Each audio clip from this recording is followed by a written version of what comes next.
Beneath the golden stones of Jerusalem lies a city no one truly knows. Forgotten tombs, vanished temples, missing treasure, each buried clue whispers a question no one can answer. For every prayer whispered on these ancient streets, there's a secret that's never been revealed. This isn't just history. It's a puzzle 3,000 years in the making. Welcome to the most unsolved mysteries of ancient Jerusalem. And remember, what we don't know might just change everything. Before we dive deeper into the stones and shadows, hit that subscribe button so you don't miss the next layer of the mystery. And tell us, where in the world are you watching from? And what time is it right now? We want to know who's uncovering ancient secrets with us, one clue at a time. The location of the Ark of the Covenant. It wasn't just a box, it was the box. A gold-covered chest built to hold the unholdable stone tablets etched by fire and finger. The divine footnote to a mountaintop conversation between man and God. It had rings for carrying, a lid of solid gold called the mercy seat, and 2 cherubim on top, wings outstretched, touching tip to tip like an electric circuit ready to blow. This was no ordinary religious relic. This was the Ark of the Covenant. And somewhere beneath the city of Jerusalem, or maybe far, far beyond, that box is either gathering dust or humming softly with a charge that hasn't faded in 3,000 years. To understand how something this important could simply vanish, we have to go back, way back, to a time when Jerusalem wasn't yet a symbol, it was a gamble. A highland fortress of tribal chaos and stonework theology, locked between superpowers and prone to violent regime change. Here, the Ark didn't sit behind glass. It went into battle. It led armies. It flattened city walls and brought plagues when handled improperly. In short, it behaved like a character more than a container. By the time Solomon built his legendary temple sometime in the 10th century BCE, give or take some biblical rounding errors, the Ark had a home. A holy of holies, hidden behind thick curtains and unapproachable by all but the high priest. And even then, only once a year and under strict spiritual quarantine. It was the epicenter of a temple built not just to honor a deity, but to house his presence in a box, a literal footstool of God. And then, silence. In 586 BCE, the Babylonians came. Nebuchadnezzar's army laid siege to Jerusalem, breached its walls, and tore Solomon's temple down to its foundation. They took captives, treasure, and scrolls. But they didn't take the Ark. At least, not officially. Because here's the mystery. In all the Babylonian records, the inventories of temple loot, the long-winded biblical laments, no one mentions the Ark. Not once. The sacred menorah? Accounted for. Gold vessels? Listed. The Ark? Radio silence. Which leaves us with 2 possibilities. Either the Ark was destroyed and everyone decided to forget it ever existed, or it was hidden. The idea of a hidden Ark isn't just Raiders of the Lost Ark fantasy. It's older than Indiana Jones, by at least 2 millennia. According to one Jewish tradition, King Josiah, Solomon's descendant and a religious reformer, knew Jerusalem was living on borrowed time.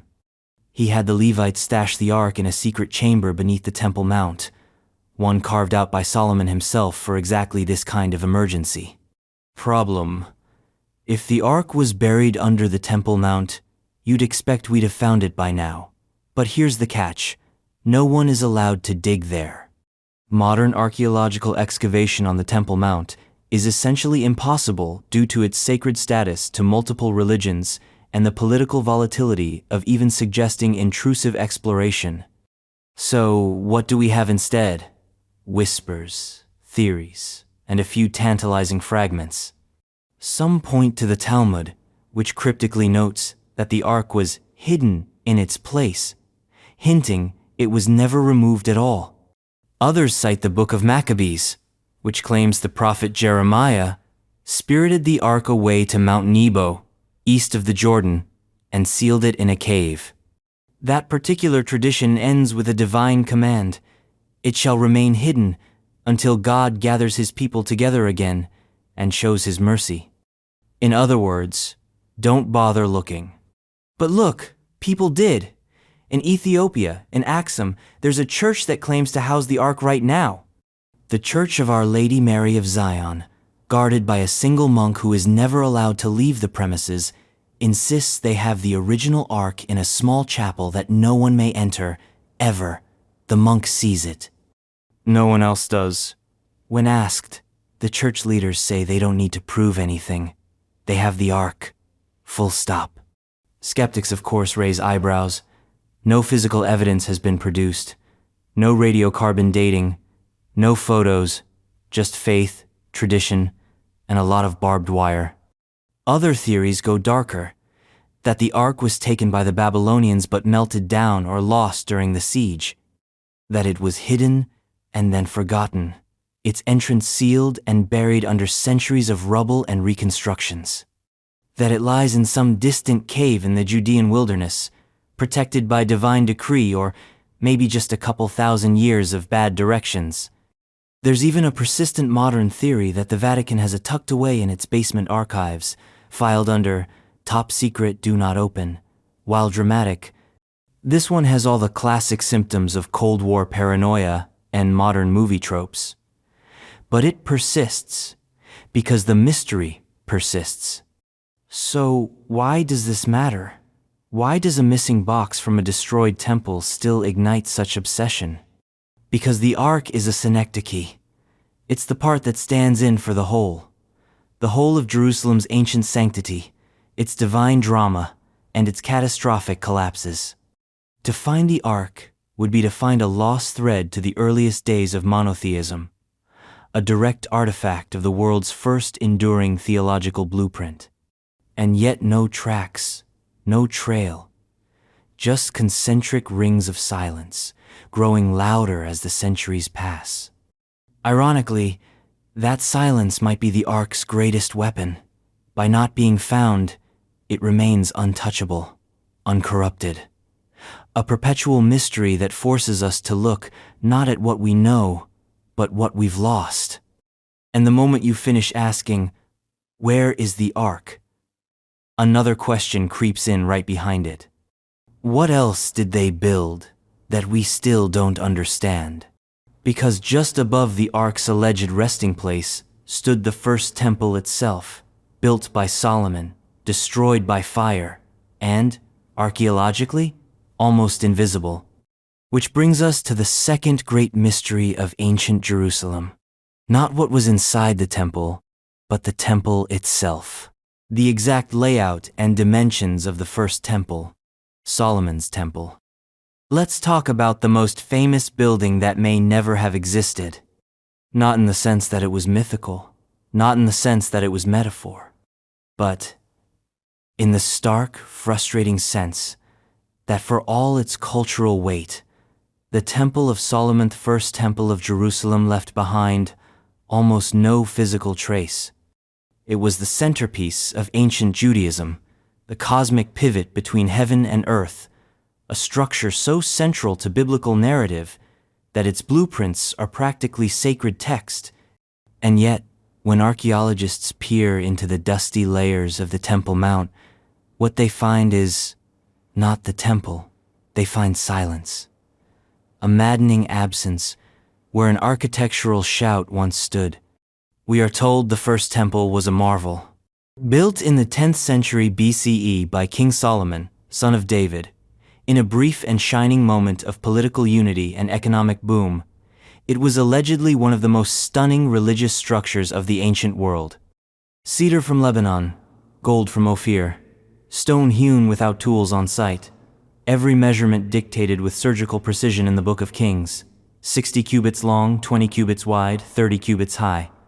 That's roughly 90 by 30 by 45 feet, if you trust cubit conversions from a world without standard rulers.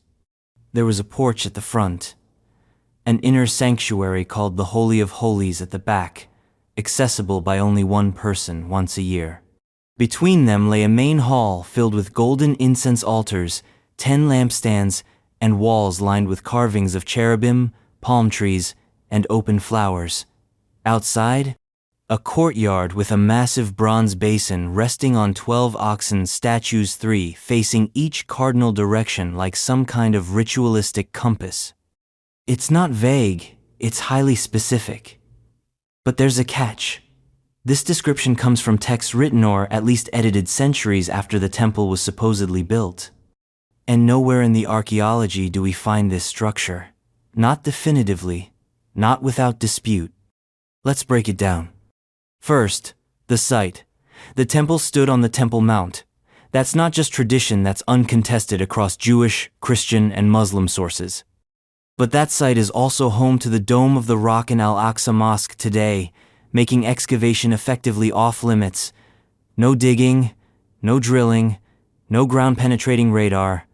You can't just stroll up with a trowel and start searching for 3,000-year-old floor plans. Instead, researchers rely on surface surveys, ancient texts, and whatever fragments emerge from nearby. Some evidence of massive retaining walls, like the famed Western Wall, suggests that something monumental once existed there.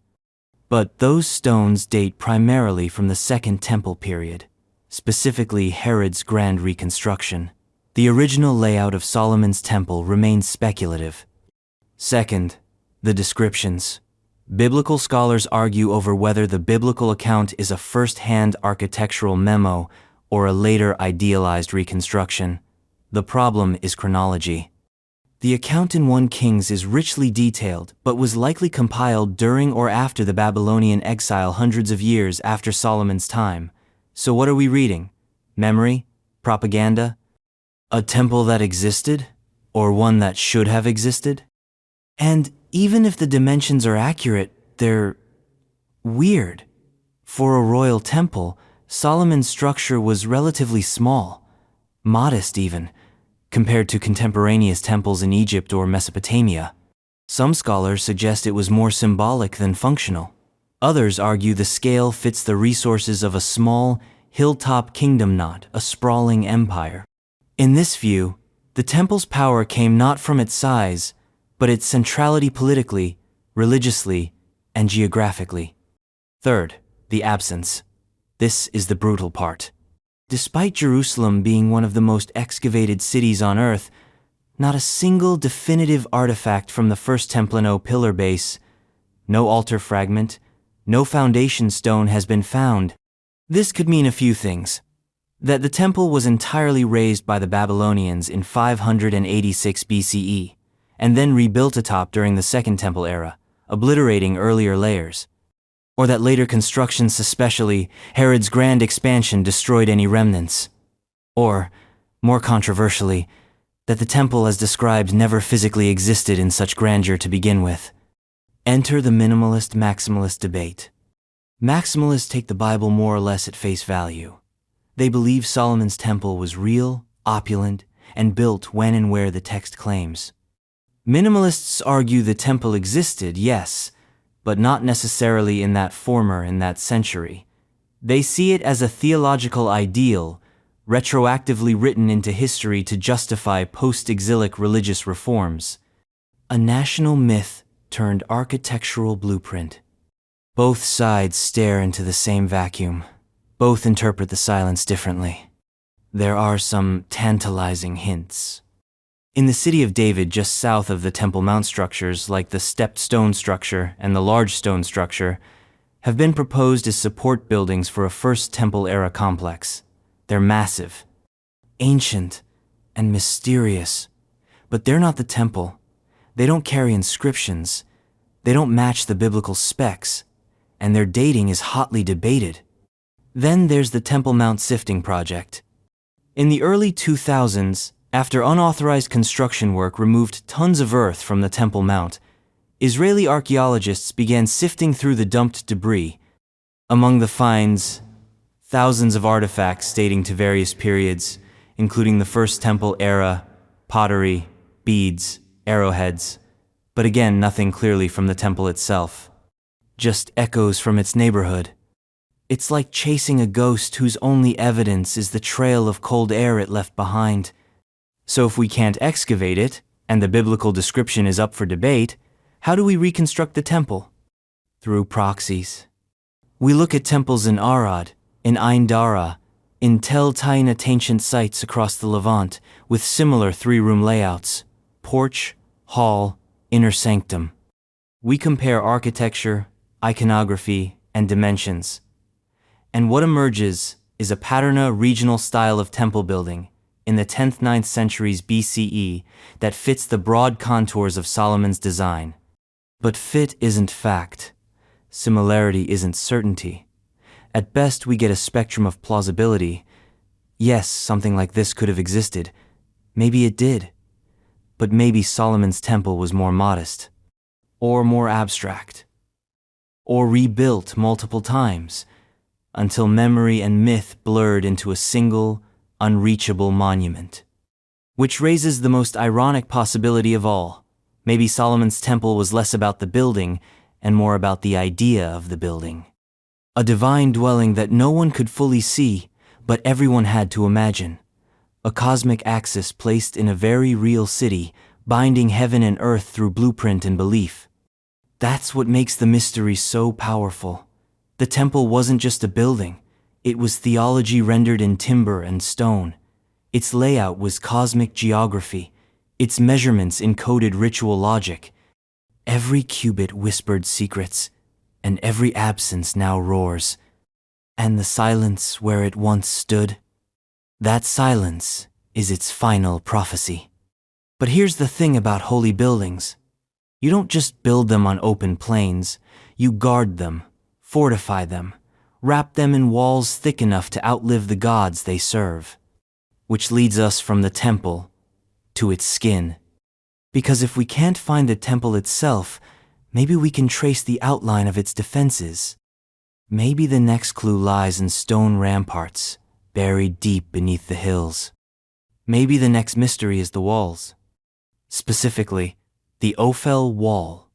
And what it was protecting or hiding.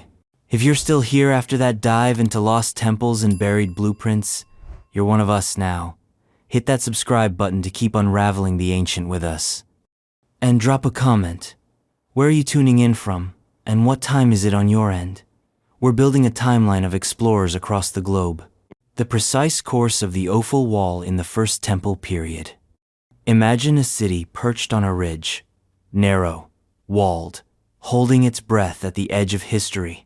That city is ancient Jerusalem, and its ribcage, its first and last line of defense, was a wall. Not just any wall. The Ophel Wall. Thick, ancient, enigmatic, built to defend Solomon's temple, maybe. Or perhaps to define the limits of a city that was just starting to understand what kind of story it was writing. But here's the issue. We don't really know where that wall was. Not exactly. Not fully. We have fragments, we have guesses, and we have a lot of rocks that refuse to speak. Let's lay out what we do know. The Ophel is a specific part of Jerusalem's topography and area just south of the Temple Mount, a saddle-shaped rise that connects the city of David to the platform where the temple once stood. Think of it as a strategic hinge, a bottleneck. You'd fortify it first if you had any sense. And someone did. At some point in the 10th or 9th century BCE, a large wall was built here. It wasn't a slapdash mud brick affair, either. We're talking about stone blocks, carefully placed, mortared with intent. A serious defense. The problem? Only sections of it remain.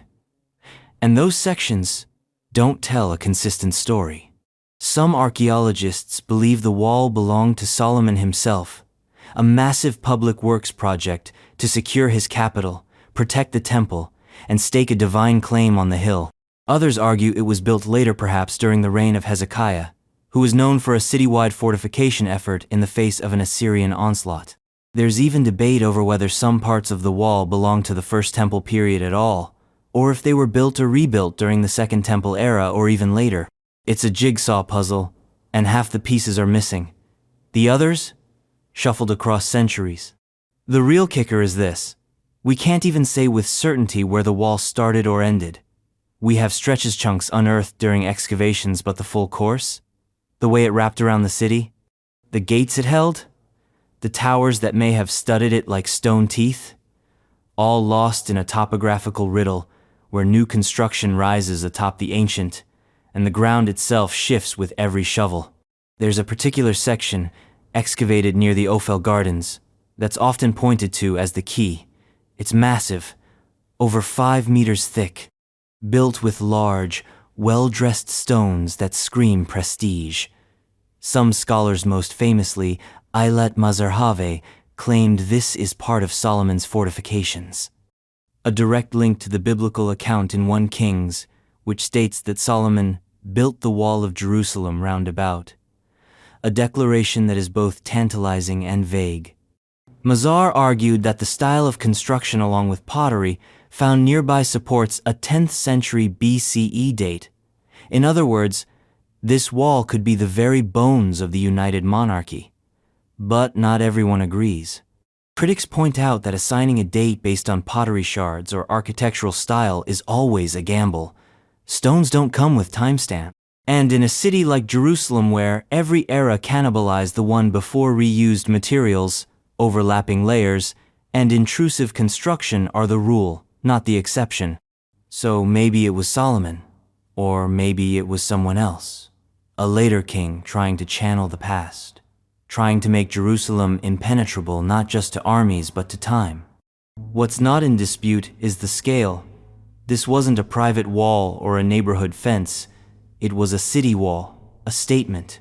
Its thickness and construction suggest not just defense, but permanence. And that's where things get symbolic.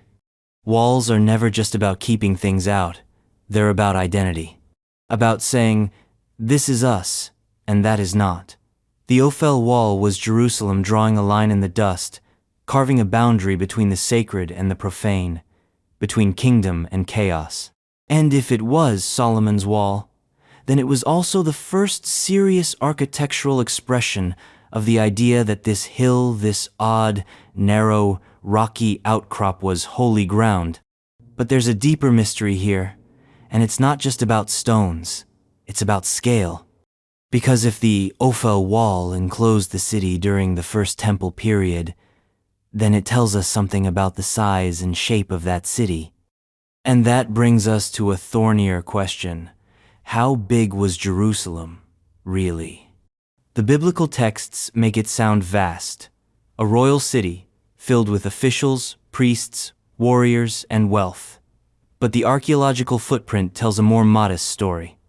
If the wall ran along the Ophel and wrapped just around the city of David and the Temple Mount, then Jerusalem at the time of Solomon was only about 10-12 acres in size.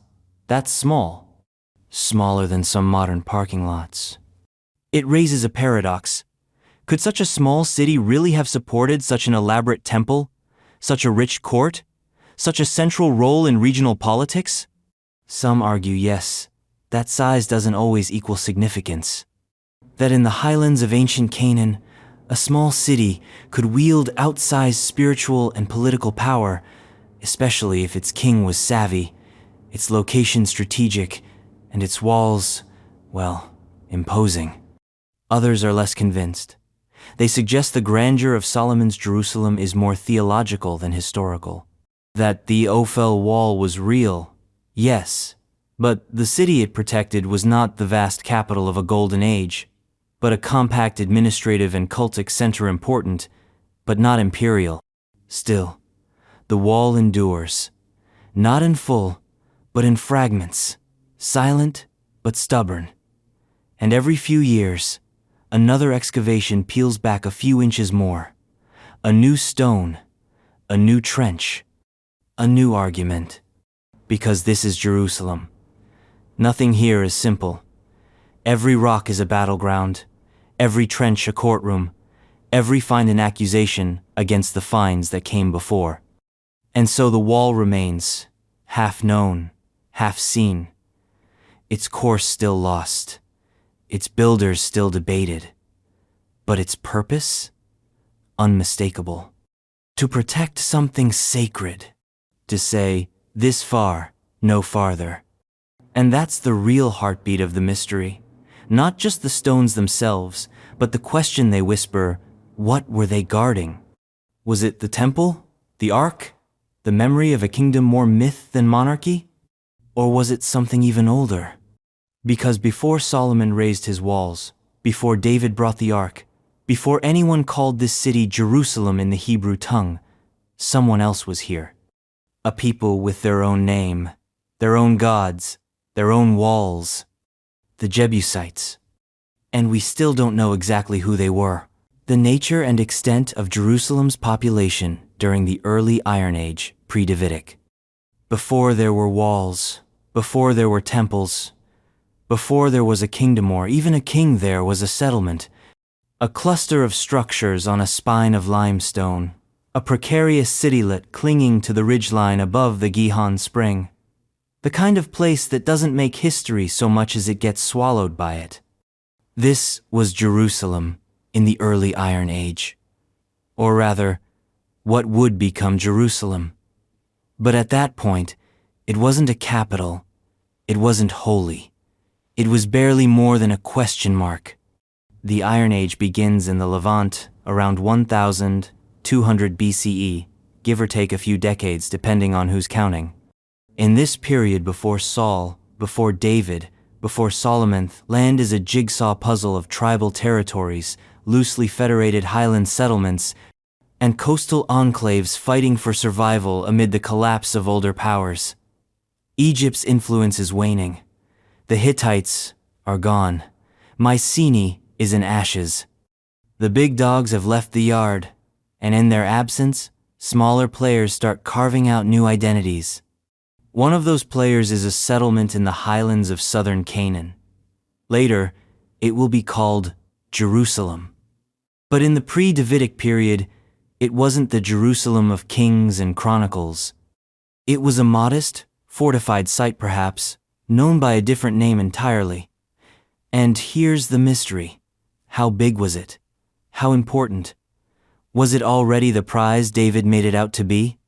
Or did he, in fact, create its importance by conquering it? The archaeological record is frustratingly quiet. Evidence exists, but it's minimal, and fragmented pottery shards, foundation stones, traces of walls, a few installations carved into bedrock. From this scattered debris, scholars have tried to reconstruct the shape and size of early Jerusalem, and what they've found is something both humbling and strange. A city that was smaller than the myths would suggest, yet somehow central enough to spark myths in the first place. Most estimates put the size of early Iron Age Jerusalem at around 2 to 3 hectares, roughly 5 to 7 acres. That's not a city, that's a village with delusions of grandeur. By comparison, cities like Megiddo, Hazor, or Lachish were far larger at this time. They had gates, palaces, industrial zones. Jerusalem, a fortified hilltop, perched above a spring, with room for perhaps a few hundred people at most. And yet, this hill survived, thrived even. Why? Part of the answer is geography. The Gihon Spring is one of the only reliable water sources in the Judean highlands. Any settlement that controlled it had an advantage, especially in a world where drought was a death sentence. Jerusalem's location, though precarious, was also strategic. Nestled between major routes, yet slightly off to the side, it was a natural crossroads and a natural hideout. Traders, shepherds, and warriors could pass through, or around, or hole up within. But geography doesn't explain everything. There's also the cultural footprint. In biblical texts, Jerusalem appears suddenly in the story of Davidas, a Jebusite stronghold taken by cunning rather than brute force. But who were the Jebusites? And were they the ones living in this early Iron Age city? Some scholars believe Jebusite may not refer to an ethnic group at all, but a local ruling elite or a nickname for the settlement's original inhabitants. Others think they were a Canaanite people, perhaps related to the Amorites or Hurrians. Whatever the case, They left little direct evidence behind. No inscriptions, no Jebusite script carved into walls. Just the name, floating in the text like a shadow. Still, archaeologists have tried to pinpoint the nature of the settlement they left behind. Was it an urban center? A tribal enclave? A cultic site? The answer might be all three or none. Some structures from this period suggest fortification, large stone terraces, retaining walls, possible gate complexes.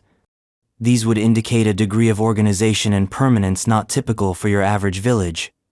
The infamous stepped stone structure is often cited as evidence of significant construction during this time, though its date and purpose remain hotly contested.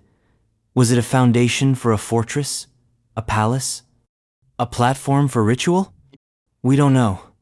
What we do know is that the city's population was likely small, possibly numbering in the hundreds.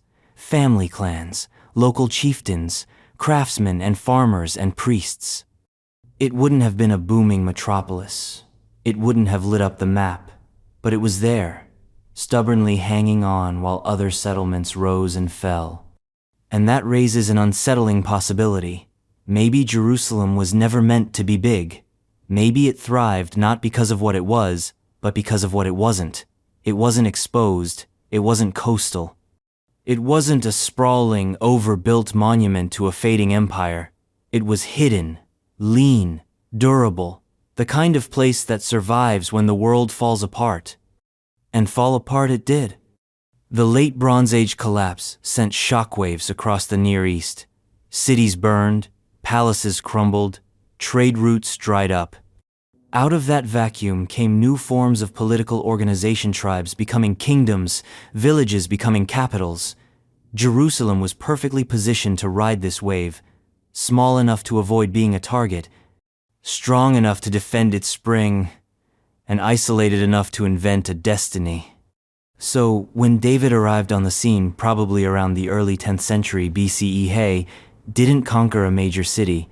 He didn't sack a metropolis. He took a stronghold, a fortified village, and then he made it into something else entirely. The real mystery isn't just how big Jerusalem was, it's how it became big. How a ridge barely wide enough for a few dozen homes transformed into the beating heart of a kingdom, a sanctuary for an ark, and eventually a touchstone for 3 world religions. And if you squint hard enough, you can still see the bones of that transformation. Because even in its earliest form, Jerusalem had something the others didn't: potential. Not in scale, not in wealth, but in symbolism. It wasn't coastal, it wasn't dominant, but it was empty enough to be filled with meaning, with theology, with empire. But meaning needs a stage, and if early Jerusalem was to rise beyond its humble origin, it needed more than homes and water and walls. It needed a center. A strange word appears in the texts, a word that's never fully explained, one that suggests construction, fortification, or something older. Millo. We don't know what it was. We don't know where it stood. But it may have been the thing that tied this city together, the thing that turned potential into permanence. The function and full extent of the Millo. There's a word that crops up in the Bible like a ghost in the machine. It doesn't describe a person. It doesn't describe a place, not exactly.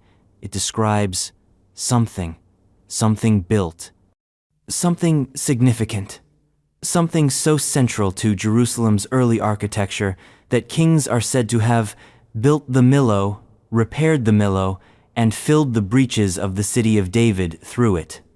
And yet, no one can quite agree on what the Millo actually was. It's not just obscure, it's unsolved. And in a city layered with centuries of memory, theology, and rubble, that's saying something.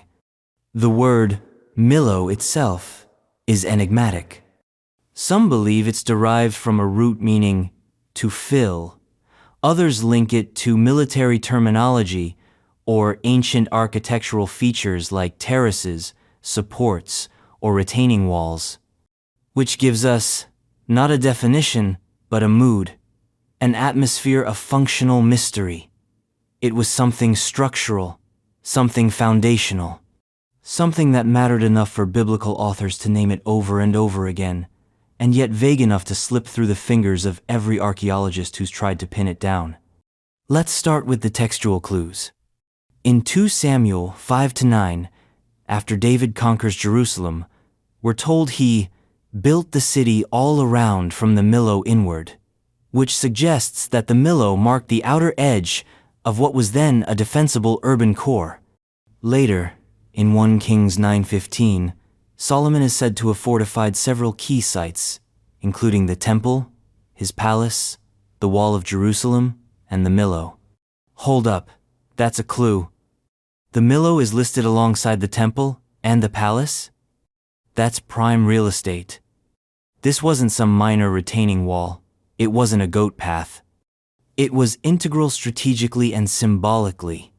And then there's Joash, the king of Judah, who, according to 2 Kings 12:20, was assassinated in a place called Beth Millo.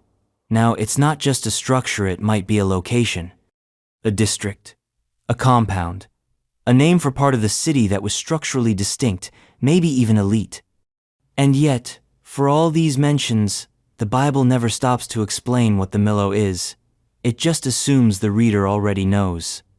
As if, at the time, it was so prominent, so unmistakable, that it needed no description.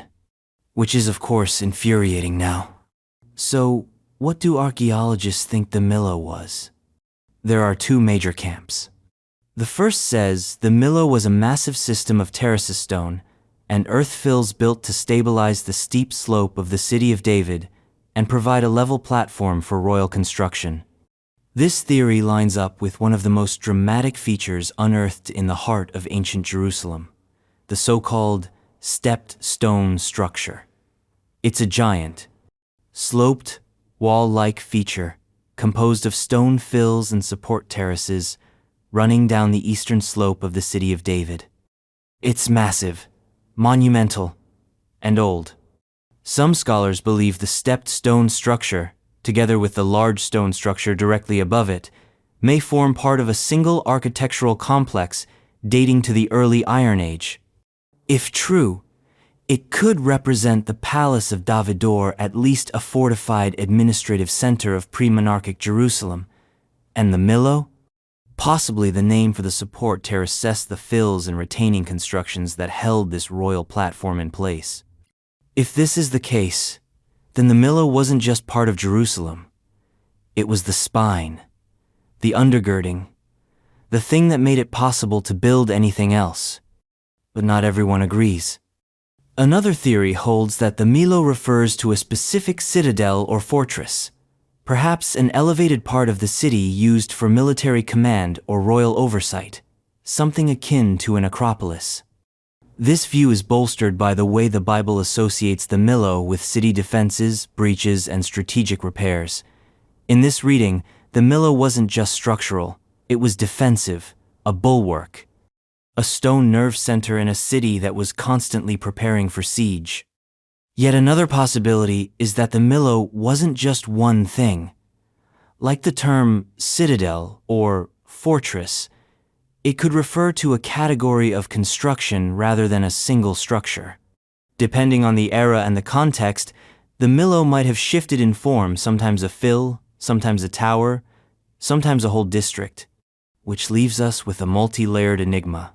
Functionally, it might have started as a Fila construction trick to tame a brutal slope, but politically, symbolically, it became much more. It was the site of royal expansion, of dynastic power plays, a stage for murder and memory. And perhaps, more than anything else, it was the physical manifestation of Jerusalem's ambition to become not just a hilltop village, but a capital. There's something almost poetic about that. A city made possible by a fill, a name that means to be filled, a hollow space reinforced with stone and ambition. Because that's what Jerusalem was doing in this era. It was filling in, gaining weight, acquiring walls, symbols, sacred objects, sacred sites. going from marginal to central, from hilltop to holy. And the Millo, whatever it was at the very core of that transformation. But here's where things get even more tantalizing. If the Millo supported the royal complex, if it held up David's palace, or Solomon's additions, then it tells us something vital about the shape and scale of early Jerusalem. It tells us that the rulers of this city weren't just tribal chieftains living in tents. They were builders, visionaries, people who could command labor, materials, engineering, people who could think in stone. And once you start thinking in stone, you start thinking in tombs. Because stone doesn't just go up, it goes down into the bedrock, into burial chambers, into the memory of a people trying to anchor their kings not just in life, but in the eternal landscape. So, if we know where the rulers lived, if the Millo anchored their platform, then where did they go when they died? Where were the kings of Judah buried? And why can't we find their tombs? The precise location of the tombs of the kings of Judah. If you want to make a man immortal, you bury him in stone. You carve out a chamber in the belly of the earth, seal it with silence, and wait for the centuries to pass. You trust that memory is a wall, and death is just another door. In ancient Jerusalem, that door remains locked. We know the kings of Judah died. We know they were buried lavishly, ritually, with all the dignity befitting monarchs who ruled over the city of God, and yet we have no idea where most of them are. Not definitively, not archaeologically. The kings of Judah have vanished from the earth, not with a bang, but with a whisper. The records mention them, the traditions honor them, but the tombs? Missing, misidentified, muddled in layers of later construction and uncertain terrain. And it's not just frustrating, it's suspicious. These weren't minor kings. They weren't backwater lords or tribal patriarchs. They ruled over Jerusalem for centuries, from David to Zedekiah hand. They were supposed to have been buried in the city that defined their dynasty. So why can't we find the royal necropolis? Let's begin with what we're told. Biblical texts frequently mention royal burials. Phrases like, "He slept with his fathers and was buried in the city of David," appear in nearly every king's obituary. There's a pattern, a rhythm, a sense that the city of David, the southeastern ridge of ancient Jerusalem, contained a designated area for royal interment. The phrase, "buried with his fathers," implies a shared burial complex, a dynastic tomb, maybe even multiple generations laid to rest in the same stone embrace. So where is it? Let's consider the city of David itself. Archaeologically, it's one of the most investigated stretches of terrain in the world. Excavations have uncovered monumental buildings, stepped stone structures, ancient walls, water tunnels, and hundreds of rock-cut tombs. But few, if any, can be definitively linked to the royal line of Judah. Some tombs on the eastern slope of the city of David were once thought to be candidates. Large, finely cut, and distinct from the smaller shaft graves around them, these tombs show signs of elite burial practices. One of Thema step chamber carved into the cliffside as a scale and design that led early scholars to believe it might be the tomb of a king. But there's no inscription, no sarcophagus, no grave goods. Nothing to say, this is where a king rests. Another theory points to the area just south of the Temple Mount, where certain burial caves and monumental structures suggest high-status interments. But again, no smoking gun. No clear tie to Davidic or Solomonic royalty.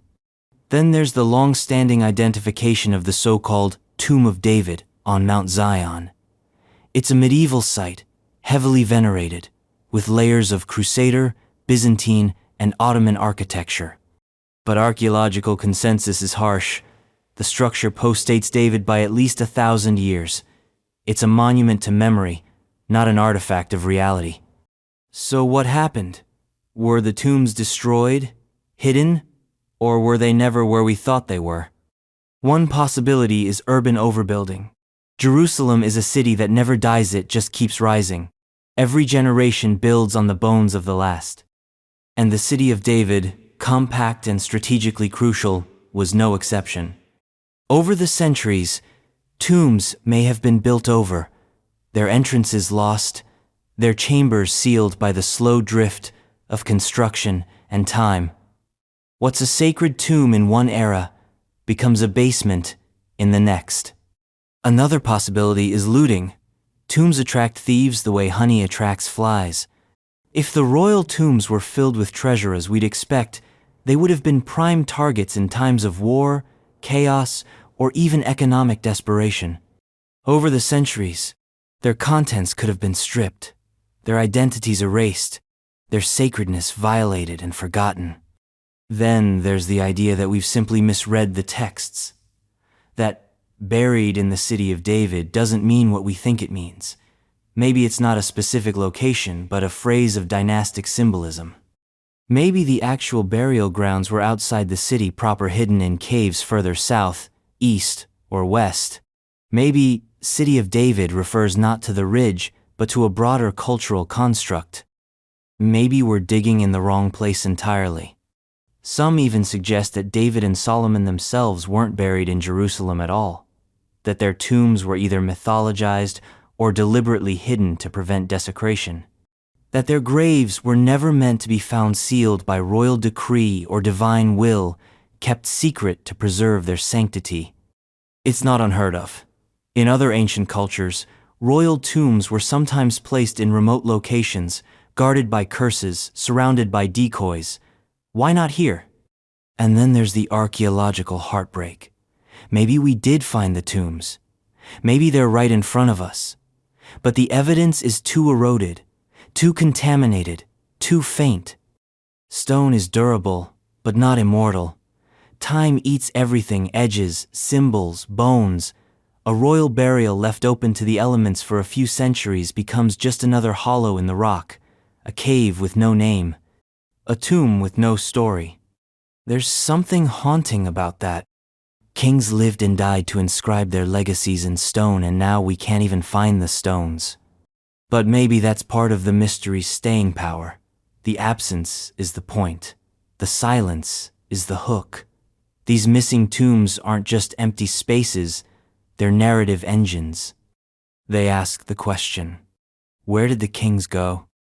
And more importantly, what kind of city loses its kings? Because if you can't bury your rulers, can you claim their legacy? Jerusalem is a city defined by presence divine, historical, political, but it's equally defined by absences: the missing ark, the vanishing temple, the absent kings. And behind all of them, a people trying to make sense of history through stone. The irony is thick. We build monuments to remember, but over time, the monuments themselves become forgotten. Stones collapse, names fade. What survives is mystery. And maybe that's why the next question matters so much. If we can't find the kings, maybe we can still find the people who came before them. The ones the kings replaced. The ones whose names still echo through biblical genealogies and whispered traditions. The Jebusites. Who were they? Where did they go? And did they ever really leave? The identity of the Jebusites and their relationship with early Israel. They were there first, before the kings, before the prophets, before the stories of conquest and covenant, stone tablets and temple walls. The Jebusites. A name that flickers through biblical texts like the final echo of a vanished civilization. The people who held Jerusalem before David. The ones who lived, ruled, and worshipped in the shadow of what would become the most contested ridge in history. And yet, we don't really know who they were. The Jebusites are a mystery, wrapped in a myth, wrapped in a demolition site. We know they existed, sort of. The Bible says they did. Archaeology hints they did. But ask 10 scholars to define Jebusite, and you'll get 10 different answers, all delivered with weary shrugs and footnotes. Were they Canaanites? Amorites? Hittites? A local dynasty with a memorable nickname? Or just a narrative placeholder for the people who were in the way? Let's start with the basics, or what passes for basics in ancient Jerusalem. The book of Joshua lists the Jebusites as one of the Canaanite nations to be driven out during the conquest of the Promised Land. According to the text, Joshua defeated 31 kings and cleared a path for Israelite settlement, and yet, somehow, Jerusalem stayed Jebusite. The conquest narrative skips the city entirely, or waves vaguely in its direction before moving on. The book of Judges later admits, rather sheepishly, that the Jebusites dwell with the children of Benjamin in Jerusalem unto this day. That's a red flag. A textual signpost that says, yes, we told you the land was conquered. Except here. They stayed here. Fast forward to David.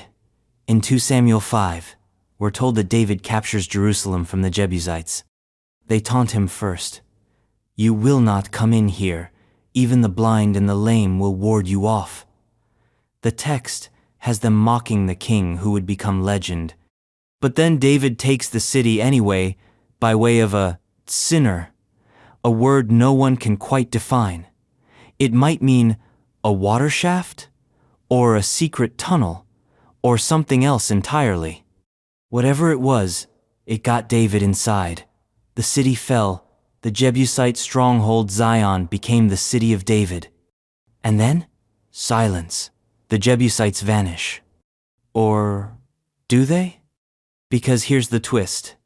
While the name disappears, the people may not have. Some of them seem to have stuck around, integrated, even risen in the ranks.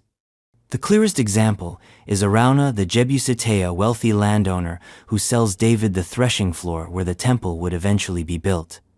Not only does Araunah own prime real estate, he's portrayed as noble, deferential, and generous. He offers the land for free.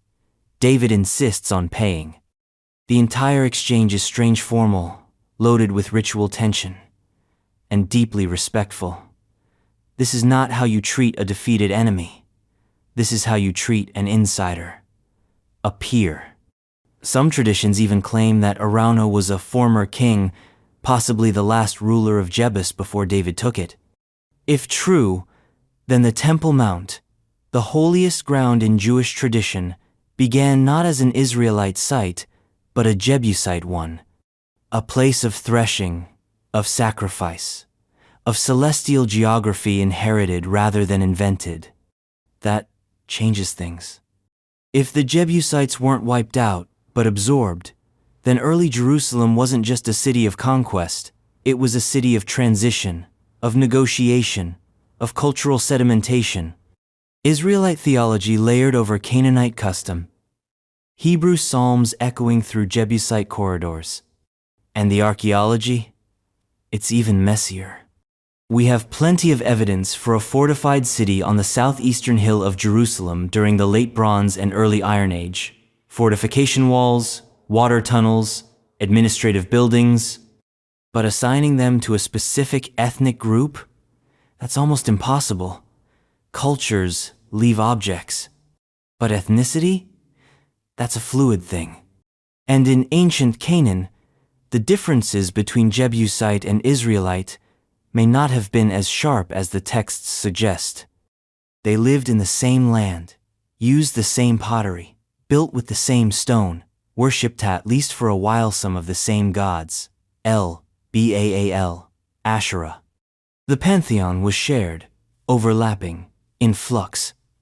The idea of distinct, clean-cut national identities comes from later narratives, not from the ground. Which means that when David took Jerusalem, he may not have raised it, he may have inherited it. Think about that. A conquest, yes, but also a merger. David takes the throne, he keeps the city, he builds new walls on old foundations, and he keeps some of the people too. There's an eerie beauty in that. A city that changes hands without changing shape. A sacred ridge that absorbs each new claimant like a palimpsest layers scratched into stone, one atop the other. And then, there's the legacy. Because the Jebusites, though silent, may still be speaking, in rituals, in architecture, in topography. There's a theory still debated, but provocative, that some elements of early Israelite worship, especially as practiced in Jerusalem, reflect older Jebusite traditions. That the temple wasn't just built on Jebusite land, it was built using Jebusite ideas. High places, sacred thresholds, the alignment of altars with natural features, the idea that divinity lives on a mountain. These are not uniquely Israelite concepts, they're ancient, Near Eastern ones. And the Jebusites, whoever they were plugged into that network. They were part of the land's spiritual infrastructure. And maybe that's why their name lingers. Not in stone, not in tombs, but in echoes. Because while the Jebusites disappear from the text, they never entirely disappear from the story. They become the silence behind the Psalms, the ghost in the temple, the people who lost the city, but never quite left it. And if they never left, if their fingerprints are still on the bedrock, then maybe we're still chasing the wrong mystery. Because before you conquer a city, before you rename it, before you claim divine sanction, you scout it. You study its walls, you probe its defenses, you test its water. And if you're planning a siege, you look for one thing above all. Its source, its spring. The Gihon spring, the well that never ran dry, and the tunnel that may have reached it long before Hezekiah. If you're still following the thread through these ancient streets and shadowy pasts, you're clearly built for this kind of mystery. Make sure to subscribe so you don't miss what's still buried ahead. And let us know in the comments, where are you watching from and what time is it right now? Let's see how far and wide this journey really stretches. The existence and nature of the city of David prior to David's conquest. Before the trumpets, before the temple, before the crown ever touched David's head, there was a city on the ridge. It wasn't called Jerusalem in the way we know it. It certainly wasn't called City of David. That name, like so many names in this ancient world, was a retroactive imprint, a title carved after the fact. But the place, the stone, the slope, the spring, that was always there. And it had a life of its own. What we call the City of David today is, archaeologically speaking, a narrow, steep ridge extending south from the Temple Mount. It's not much to look at, rugged, hemmed in by valleys, hardly the sort of place you'd pick for a capital. But in the ancient world, water was everything, and this ridge had the Gihon spring. Cold, clear, eternal, a liquid miracle in the bone-dry highlands of Judah. That spring birthed a city. Modest at first, maybe just a fortified hamlet, a citadel with a view. But over time it grew. By the late Bronze Age and into the early Iron Age, it was a place with walls, with defenses, and crucially with continuity. A city with roots. And David, when he took it, didn't start from scratch. He inherited it. So, the question isn't just what David built, it's what he found. What was the city of David before it was his? The archaeological picture is both compelling and incomplete. Excavations along the ridge have revealed structures that predate the Israelite monarchy by centuries. Stone foundations, defensive terraces, silos and storage rooms, residential compounds, fortifications so massive they defy expectations for a city supposedly minor, marginal, or mythic. One of the most iconic finds is the aforementioned step stone structurea, massive sloping support system that may have held up an ancient acropolis or administrative center. Its dating is debated, as always, but many scholars agree that it predates David by at least a generation, possibly more. Above it lies the large stone structure, interpreted by some as a palatial complex, perhaps even the fortress of the Jebusite king. If that interpretation holds, then what David conquered wasn't a forgotten outpost or a tribal ruin. It was a working city with centralized authority, a government, a palace, possibly even a cultic center. In other words, Jerusalem before David was not empty, it was functioning. And this throws a wrench into the traditional narrative. If Jerusalem was already significant, already fortified, already ruling, then David's conquest wasn't a founding moment. It was a transfer of power, a rebranding, a hijacking of symbolism. And if the city was already a known quantity, already sacred to someone else, then the theology that would later saturate it was layered on top of earlier myths like paint on ancient plaster. David didn't just take a city, he took a legacy. That legacy was probably Jebusite, but its deeper origins are Canaanite. The same cultural matrix that produced city-states across the southern Levant, Lachish, Hazor, Shechem also nourished pre-Davidic Jerusalem. The city's architecture, ceramics, and strategic features all speak to this broader cultural context. It was not isolated. It was part of a regional web trading, defending, evolving. And yet, for all its sophistication, it was small. Estimates vary, but most agree that pre-Davidic Jerusalem covered about 10-12 acres. That's enough for a few hundred residents at most. A few dozen elite families, a small standing force. But within that footprint, there was permanence. Stone tells a different story than scrolls. Where the biblical narrative emphasizes David's brilliance in capturing the city, the stones suggest he didn't have to do much building once he got in. The foundations were already there, the pathways, the water channels, the basic civic plan. Of course, conquest isn't just about taking territory, it's about reframing it. And this is where David's genius becomes apparent not as an architect, but as a storyteller. He renames the city. He builds a palace no necessarily new, but royal in function. He brings the Ark of the Covenant, transforming a military gain into a theological statement. He turns a Jebusite stronghold into the capital of a unified kingdom.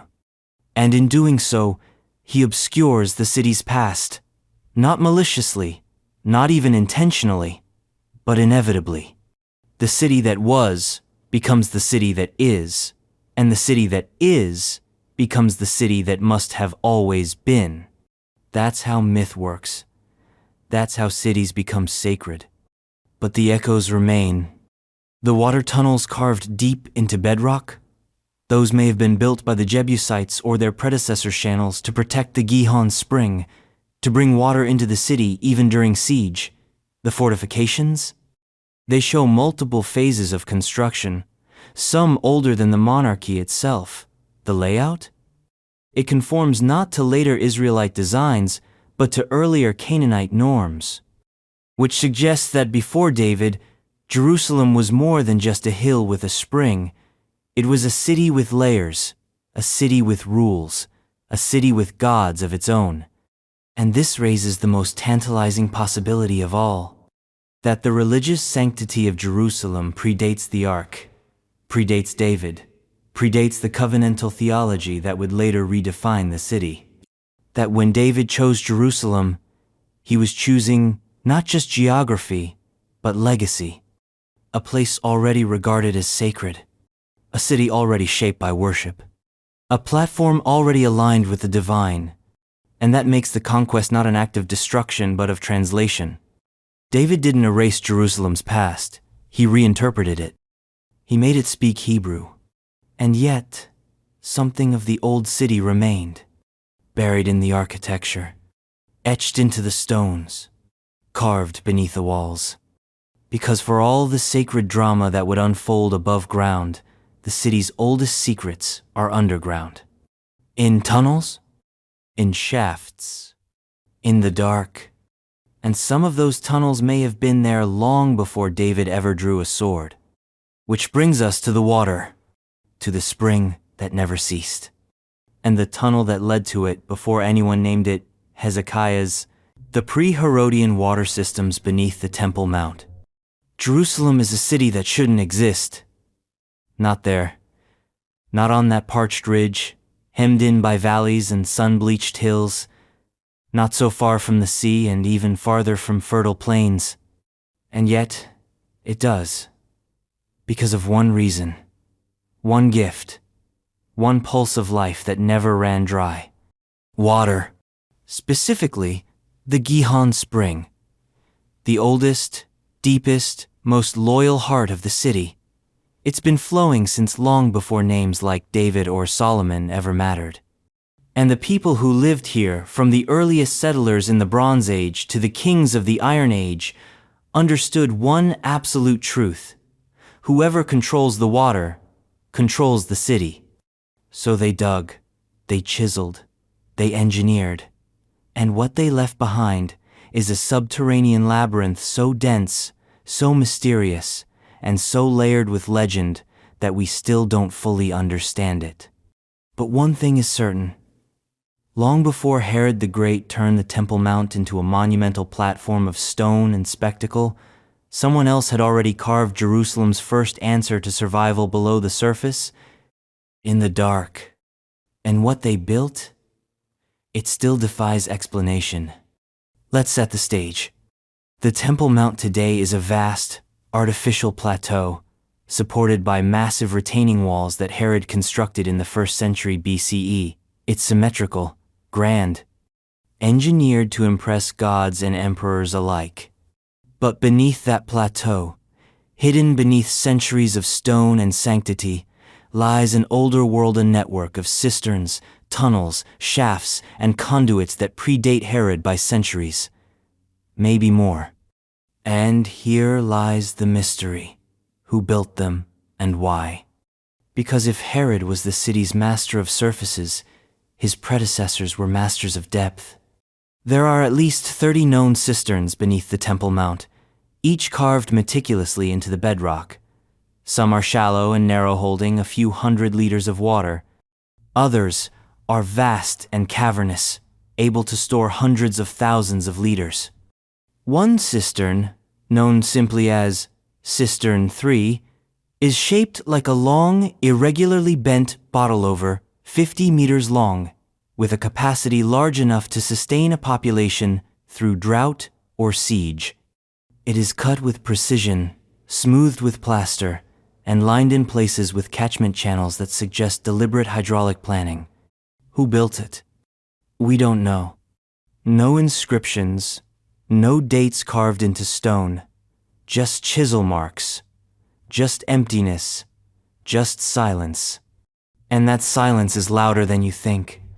Because water systems aren't luxuries, they're logistics, infrastructure, the bones of civilization. They tell you what a society feared, what it needed, what it could control.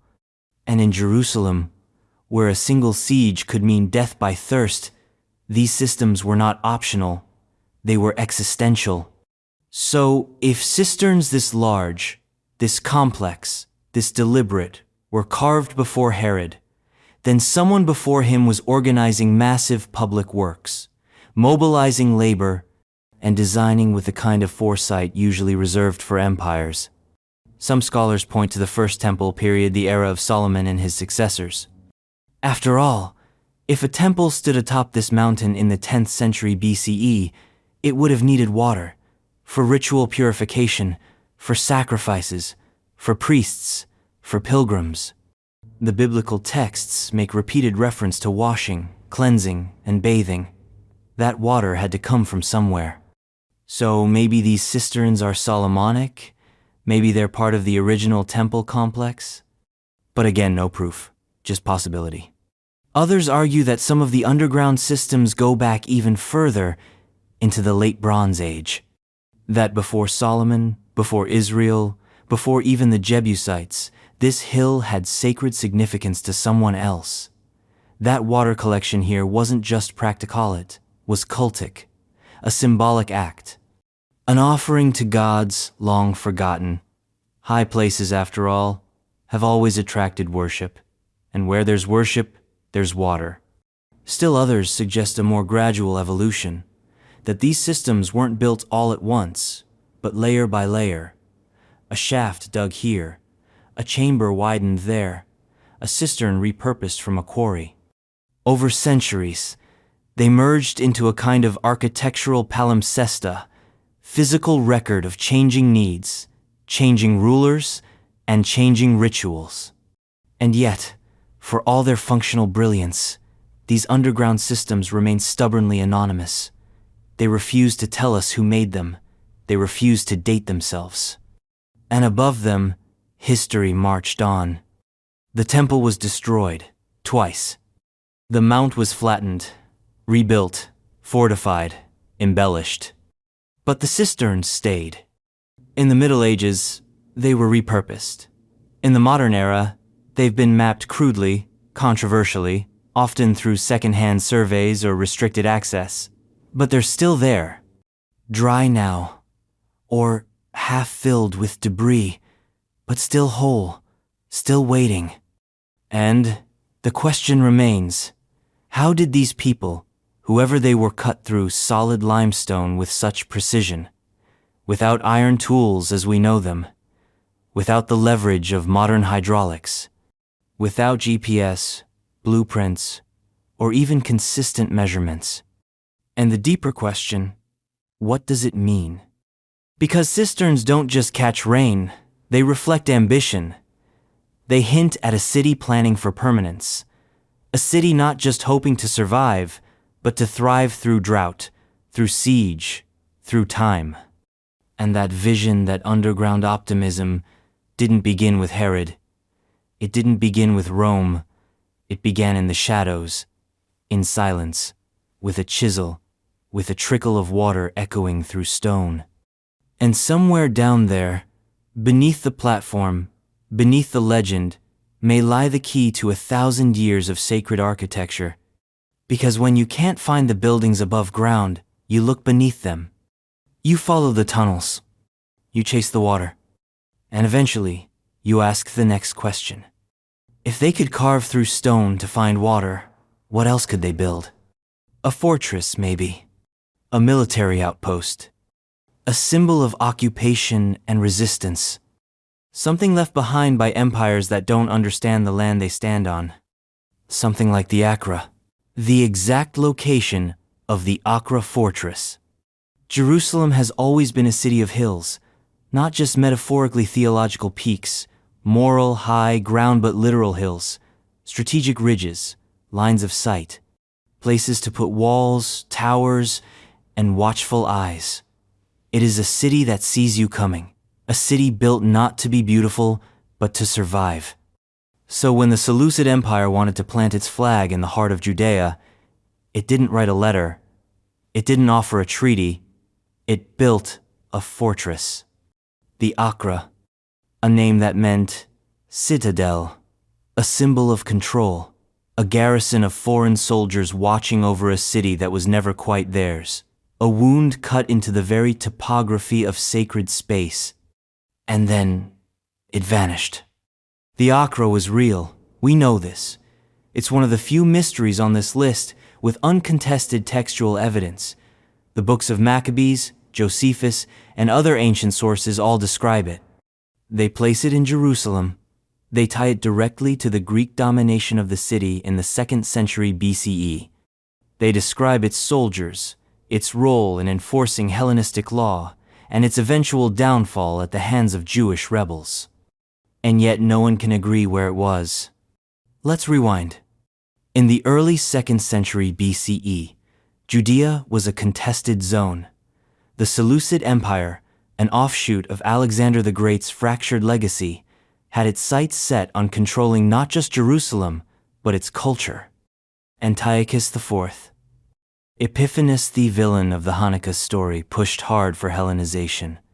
Greek gods, Greek laws, Greek ideals. But Judea didn't bend. It cracked. The Maccabean revolt began as a response to the desecration of the temple and the suppression of Jewish law. And at the heart of that suppression was a fortressa military outpost from which Greek soldiers could project power into the city and keep an eye on the Temple Mount. That was the Acra. According to 1 Maccabees, the Acra was built in the city of David and overlooked the temple. It was manned by a garrison of foreign troops. Seleucid soldiers and local sympathizers, who enforced imperial policies and disrupted Jewish worship. It was more than just a military base. It was a provocation, a surveillance tower, a daily reminder that Jerusalem was not free. And when the Maccabees retook the city, they didn't rest until they took the Acra too. The Book of Maccabees says the fortress held out for years. Even after the temple was purified and rededicated, the Acra remained a thorn, a fortified pocket of resistance. Eventually, it fell. Judah's brother Simon razed it to the ground, leveled the hill beneath it, and allegedly smoothed the terrain so it could no longer loom over the sacred precincts. But if that's true, where is it now? Here's where the mystery deepens. Josephus, writing a century later, places the Acra in the lower city, south of the Temple Mount. He describes it as a high tower, dominating the area, allowing Seleucid soldiers to fire upon the temple courts. That's useful, directional, descriptive, but frustratingly vague. Over the past century, archaeologists have proposed multiple locations for the Acra. Some believe it was just south of the Temple Mount, near the Jebusite parking lot excavations. Others point to the southeastern slope of the city of David, where massive Hellenistic fortification walls have been found. Still others place it near the Ophel, or even within the modern Jewish quarter, and none of them agree. Part of the problem is geological. The area has been rebuilt, restructured, and reburied so many times that distinguishing Second Temple layers from Hellenistic ones is like reading a novel with half the pages glued together. Add to that centuries of quarrying, Crusader construction, and modern development, and the landscape has been literally rewritten. Then there's the archaeological politics. Excavating in Jerusalem is never just about the past. Every trench is loaded. Every discovery becomes a debate not just about history, but about identity, religion, ownership. So even when new finds are announced, walls, towers, drainages, they're met with skepticism. Are these really Seleucid? Are they really military? Are they even in the right place? The Acra remains elusive, ghostly, just out of reach. And this absence is strange. Fortresses aren't subtle. They're big, they're fortified, they're meant to be seen. So what happened? One theory. Simon really did level it. After its capture, the Acra was not just destroyed, but erased. The hill was shaved down, the stones repurposed, the memory deliberately buried. Another theory. We've been looking too close. That the Acra was on higher ground, farther from the temple, maybe even on what's now Mount Zion or the Western Hill. That overlooking the temple didn't mean literally towering above it, but having strategic oversight, visibility, proximity, reach. Still another theory. The Acra is hiding in plain sight. That we've already found pieces of it walls in the Jebusite excavation, towers on the city of David's slopes, but haven't connected the dots. Because it's not just about stone, it's about intent. The Acra was an imposition, a structure not born of the city, but forced into it, built by outsiders, manned by traitors. Its very presence was a kind of blasphemy. So maybe the city turned its back on it, buried it beneath centuries of refusal, refused to name it, refused to preserve it, let it dissolve into the earth it never belonged to. And maybe that's what makes it so fascinating. Because the Acra isn't just a question of location, it's a question of memory, of how cities choose what to remember and what to forget. Jerusalem remembers its heroes, its kings, its saints, but it forgets its conquerors. It buries its invaders, literally. And yet, somewhere under the soil, under the noise, under the layered screams of history, the Acra waits, waiting to remind us that even the most sacred cities have shadows, and that for every temple that rises there's a fortress just beneath the surface. Speaking of which, if the Acra represented imperial intrusion, Then what did it rise against? What was the city it tried to dominate? What was the size, the shape, the soul of Jerusalem during Solomon's Golden Age? And did that Golden Age ever really exist? The archaeological evidence for the Solomonic expansion of Jerusalem. Let's get one thing straight. The Bible doesn't whisper about Solomon's kingdom. It doesn't nod, it shouts, from mountaintops, from golden thrones, from cities built by decree and palaces lined with cedar and gold. It describes a king with wisdom, wealth, and women, ruling over a vast realm with Jerusalem at its heart, a city bursting at the seams with construction, administration, and divine legitimacy. In that telling, Solomon isn't just a monarch, he's a builder god, a new Moses, a new Pharaoh, a new David rolled into one, then multiplied, the first temple, royal palaces, defensive walls, administrative complexes, stables, storehouses, and cities remade in his image. Jerusalem, in this version, is the Rome of Iron Age Canaan, glorious, unmatched, expanding. But when archaeologists put shovel to soil, they find less, a lot less. Which leads us to a question as old as modern biblical archaeology itself. Where is the Solomonic city? And harder still, did it ever exist? Let's start with the traditional claim. According to the Hebrew Bible, Solomon reigned over a unified monarchia, massive territory stretching from the Euphrates in the north to the border of Egypt in the south.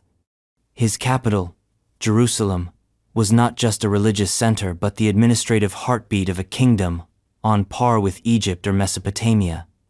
The temple was his magnum opus, but not his only architectural achievement. He fortified Jerusalem and built or rebuilt cities like Hazor, Megiddo, and Gezerich, allegedly sporting Solomonic gates and walls. The implication is clear. This was state-level infrastructure, a centrally governed, economically integrated polity. In short, an empire. Now enter the archaeologists. When they examine the actual remains of Jerusalem from the 10th century BCE, traditional time of Solomon, they find a city, yes, but not a large one. The area occupied by Iron Age Jerusalem, including the city of David and possibly parts of the Temple Mount Ridge, is estimated at about 10 to 12 hectares. That's roughly 25-30 acres. Enough space for a few thousand residents at most. A modest town by ancient standards. Small compared to regional contemporaries like Lachish or even some Philistine cities. Worse still, much of the city from that period lies beneath layers of later construction. Herod, in the 1st century BCE, essentially remodeled the entire hilltop. Crusaders, Muslims, and modern builders piled their own architecture on top. That makes the 10th century a needle in a geological haystack. Still, there are finds. At various times, archaeologists have pointed to substantial fortifications and public buildings in Jerusalem and other sites, claiming they fit the 10th century BCE and thus support the biblical account. The most famous of these is the so-called large stone structure in the city of David. Some claim it's a royal palace, maybe even David's or Solomon's. Others see it as a later administrative building, or a misstated mishmash of architectural phases. Then there's the stepped stone structure directly below it, a massive terrace, like support system, perhaps for a citadel or palatial platform. Again, dates vary, functions vary, interpretations vary. Outside of Jerusalem, at sites like Megiddo, Hazor, and Gezer, archaeologists have found 6-chambered gates and large ashlar buildings that match the description in 1 Kings. For a while, these were attributed confidently to Solomon.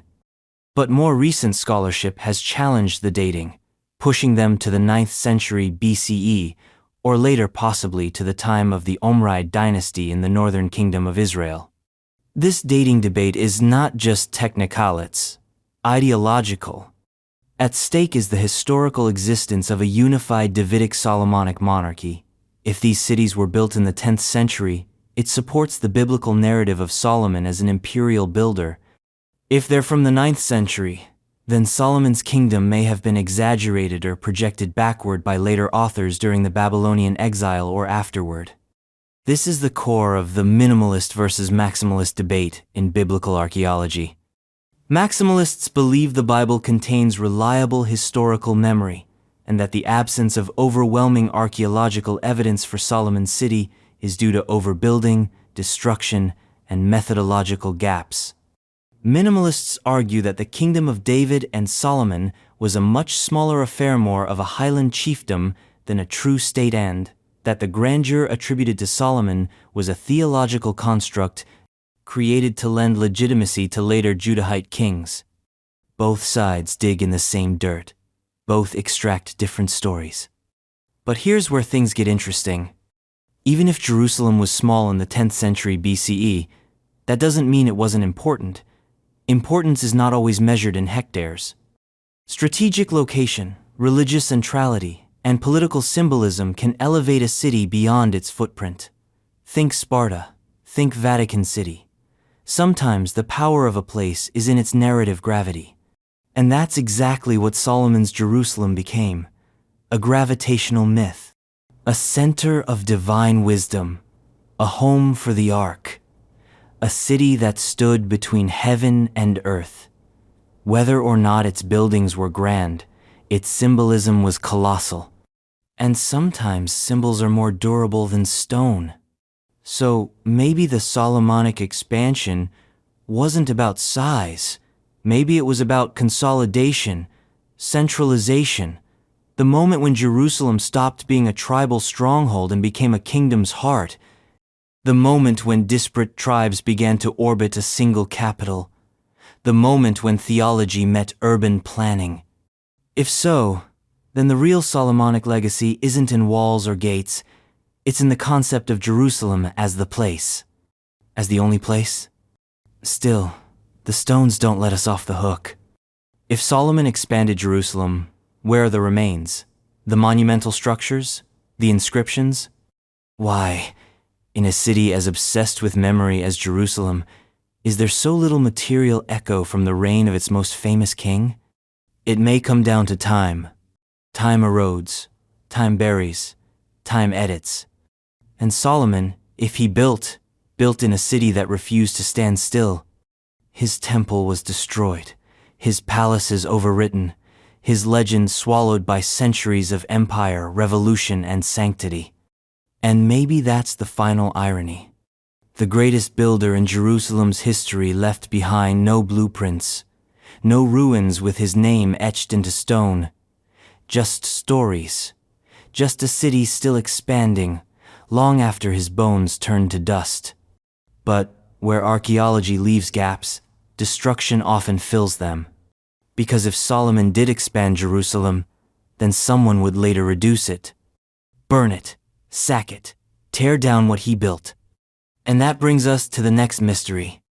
What really happened in 586 BCE? When Babylon came, and the city fell, how complete was the devastation? And what survived the fire? The full extent of destruction during the Babylonian siege, 586 BCE.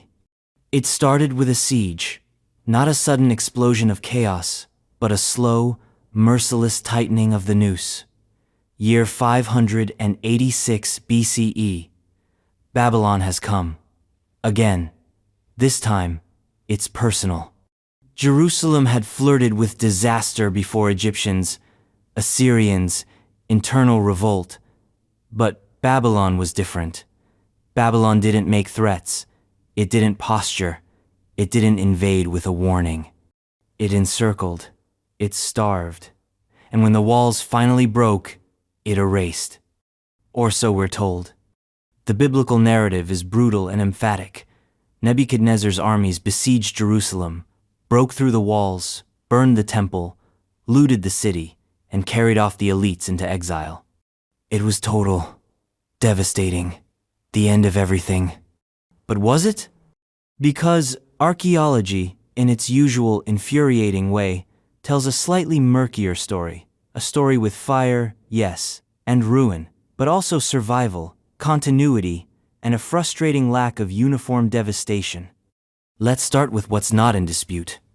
The Babylonians did conquer Jerusalem. That happened. The destruction of the first temple? Also, check.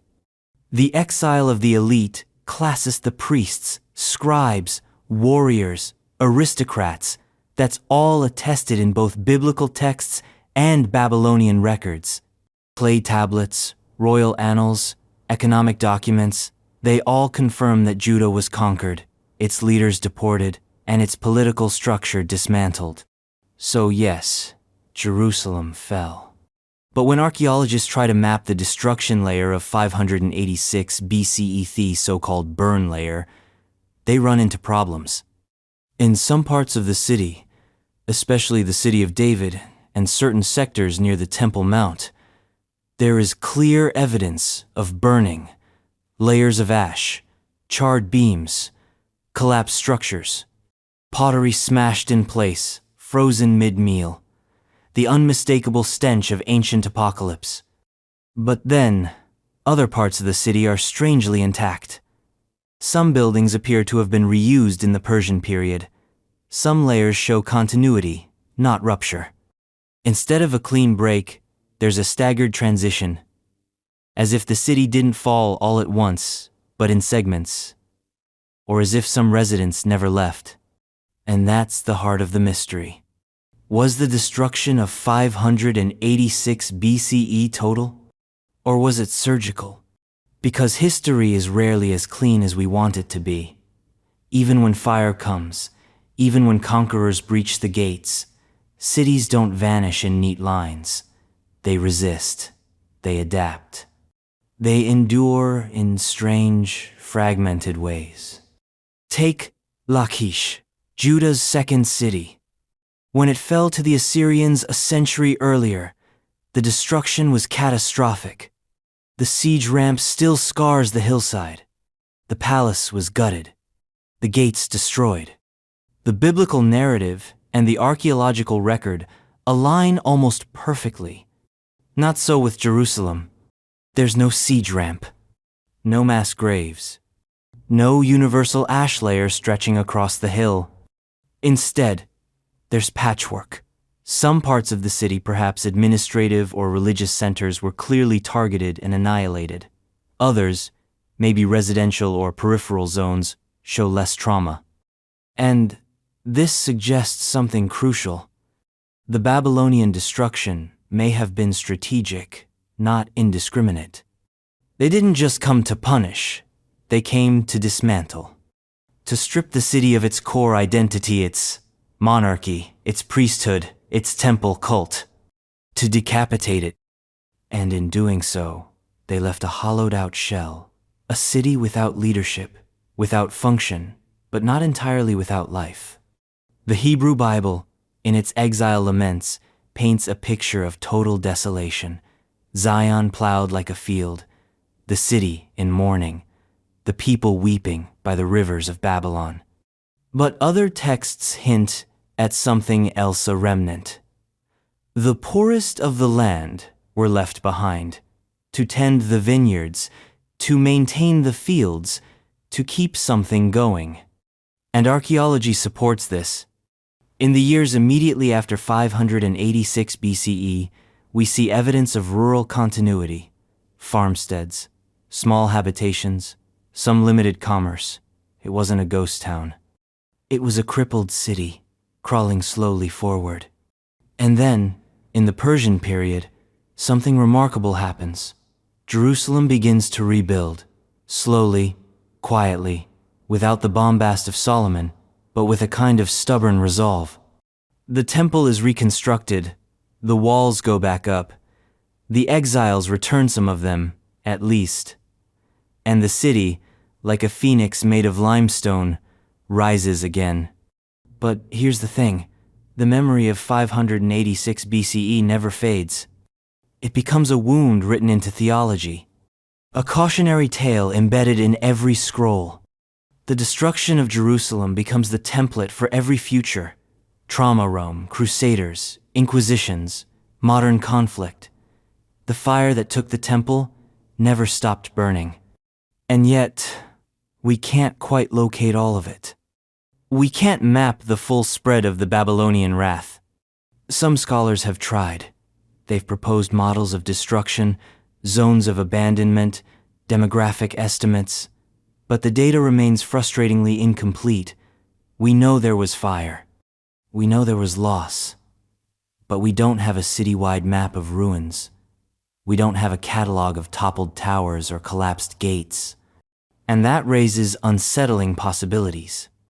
Maybe the Babylonians didn't have to destroy everything.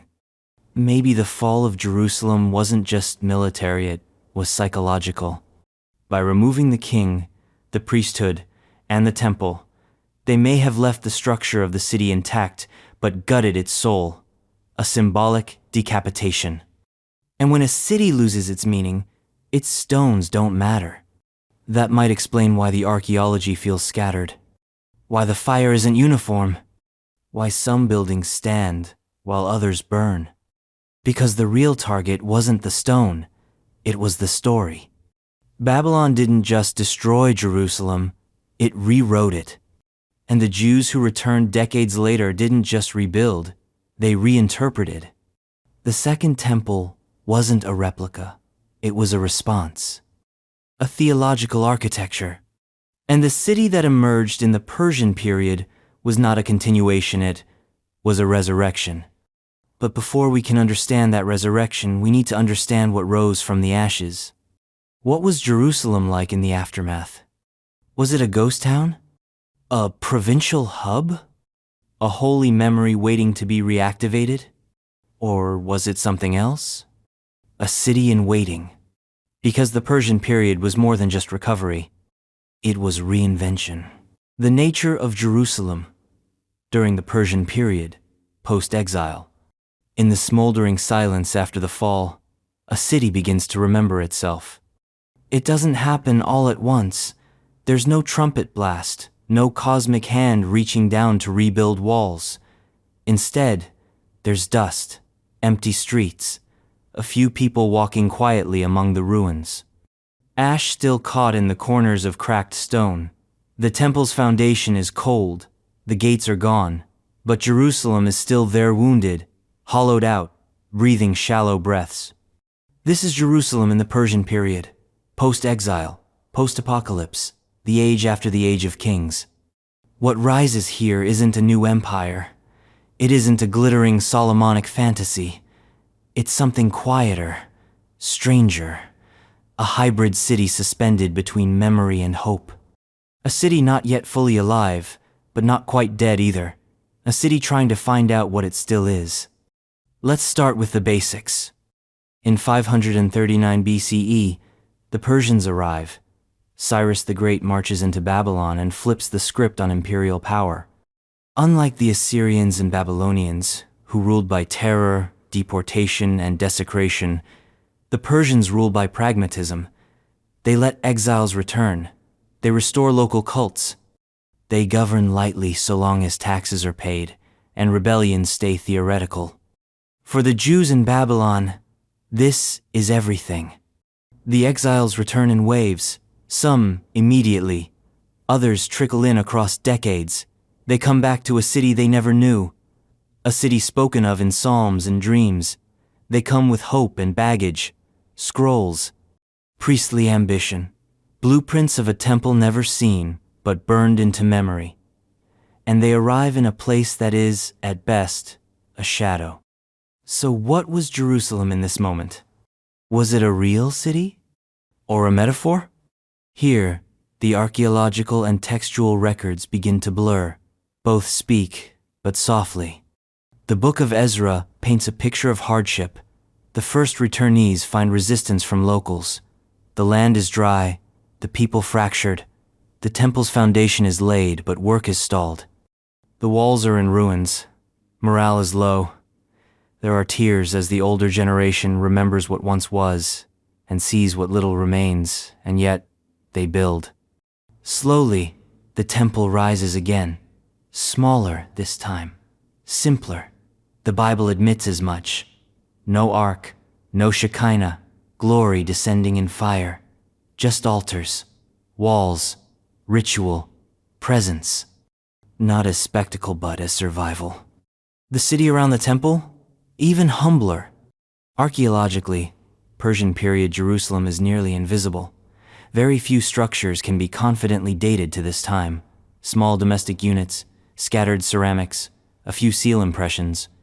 There are hints of activity modest, local, administrative, but no monumental architecture, no great palaces, no grand urban sprawl. Most scholars agree. The population was small, maybe a few thousand at most, perhaps even less. This was a provincial backwater, far from the Persian imperial centers of Susa, Persepolis, or Ecbatana. Judah wasn't even a full-fledged satrapy. It was a sub-district, managed through local governors like Nehemiah, reporting to higher authorities in Samaria. Boutand, here's the twist: what Jerusalem lacked in size, it made up for in symbolism. Because while the walls were low and the houses modest, something powerful was taking shape: identity. The Persian period is where Judaism as a religion begins to coalesce in recognizable form, not as a tribal cult centered on sacrifice, but as a textual, legal, covenantal system. The Torah is edited, canonized, rituals are standardized, priestly lines are codified, laws take shape, not just civil laws, but sacred ones. Shabbat, kashrut, tithes, festivals. A faith forged in exile is now being engraved into life. And Jerusalem, in this process, becomes the gravitational center not because of what it looks like, but because of what it means.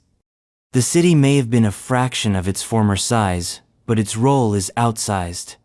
It becomes a stage for reconstruction, not just of buildings, but of cosmic order.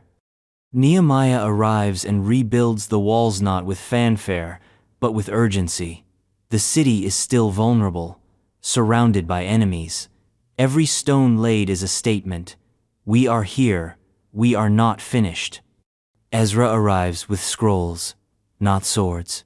He reads the Torah aloud in public. The people weep, not because of destruction, but because they remember who they are, or are beginning to. This is the genius of post-exilic Jerusalem. It survives not by muscle, but by memory. It is a city of scribes now, of priests, of governors, walking a tightrope between empire and autonomy. And while it may not be impressive to look at, it is quietly, radically redefining itself. In this period, the temple becomes less about spectacle and more about access. A place to bring offerings, yes, but also a place to anchor a dispersed, traumatized people. Ritual becomes a lifeline. The city becomes a compass. And even as the architecture stays modest, the mental map of Jerusalem expands. Diaspora Jews in Babylon and Egypt start praying in the direction of the temple. Pilgrimage resumes, albeit slowly. The city, once a physical capital, becomes a theological one, a symbol of endurance. And that symbol sticks. Through the Persian period and beyond, Jerusalem becomes more than geography. It becomes aspiration. Even when the city is small, the idea of it is vast. And that's the paradox of Persian period Jerusalem. Its physical footprint shrinks, but its spiritual influence explodes. The city of kings becomes the city of texts. The city of stone becomes the city of scrolls. It is no longer about what towers over the skyline, but what lives in the mind. But even in this inward turn, something essential remains. Water. The Gihon spring still flows, and somewhere beneath the surface, the old tunnels still wind their way through the bedrock. Because while the city may change, burn, shrink, rebuild, the infrastructure of survival is eternal. And so we turn now from the city above to the tunnels below, to the shafts, the ancient aqueducts, and to the most enigmatic passage in Jerusalem's underground story, Hezekiah's tunnel. and the mystery of what came before it. The original form of the Gihon spring tunnel system, Hezekiah's tunnel versus earlier shafts. In the heart of the hill, there is a voice, a wet whisper beneath the stone. It doesn't shout, it drips, it echoes, it pulses like a buried heartbeat. For millennia, it has said the same thing, in the same language of limestone and water, life. The Gihon spring is why Jerusalem exists. It is the city's alpha, its genesis, its reason for being. In a land defined by thirst, the Gihon was a miracle on tap fresh, perennial, and flowing in all seasons. And while kings may rise and temples may fall, the spring endures.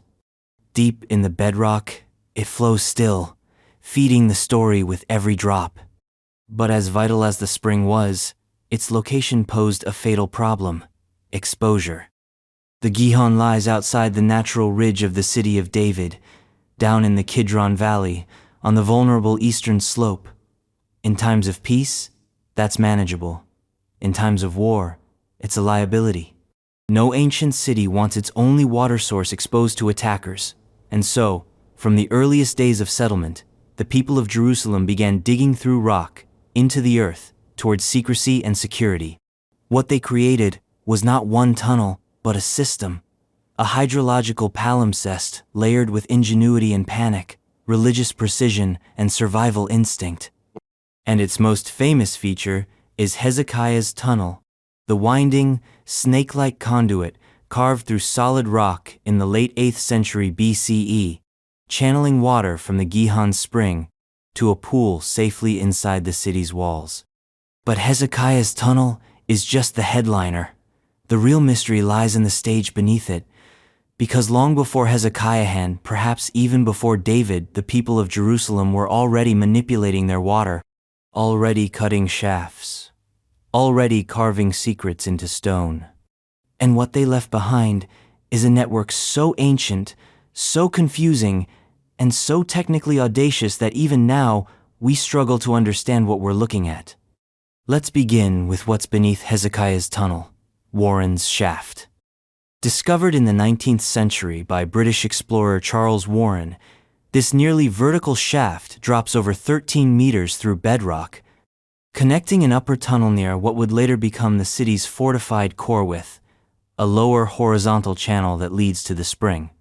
It appears natural at first glance, but portions of it are clearly modified, extended, shaped for human use. For decades, Warren's Shaft was assumed to be the key to ancient Jerusalem's earliest water system. The idea was elegant.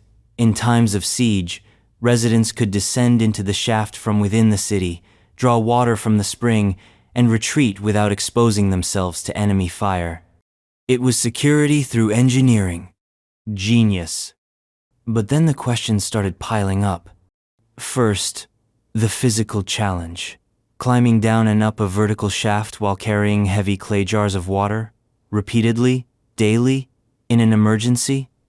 It's not impossible, but it strains belief, especially for elderly citizens, children, or anyone not trained in rock climbing. Second, the technology. Carving such a shaft would have required a high level of engineering knowledge and labor.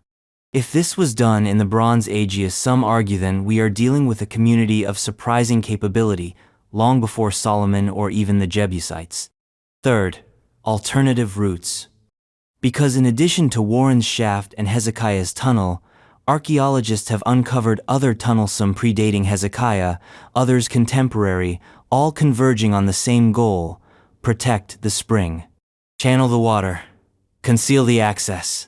One such feature is the so-called Channel 2, a shallow rock-cut aqueduct that skirts along the ridge, roughly following the curve of the valley. This may have been an early means of diverting the spring's flow into fields or collection basins, functional, not defensive. Then there's the enigmatic Siloam Channel, which predates Hezekiah and runs lower down the slope. It may have served to irrigate terraced gardens or channel runoff. Or it may have been repurposed over time, like so much else in Jerusalem's tangled stratigraphy. But Hezekiah's tunnel itself remains the masterpiece.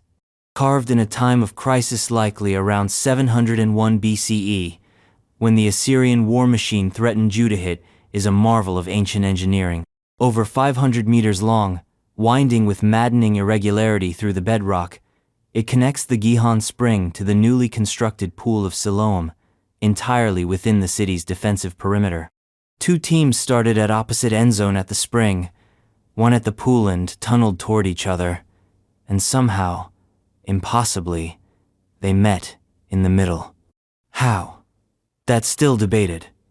There's no evidence of advanced surveying tools, no guiding rope found in the rock.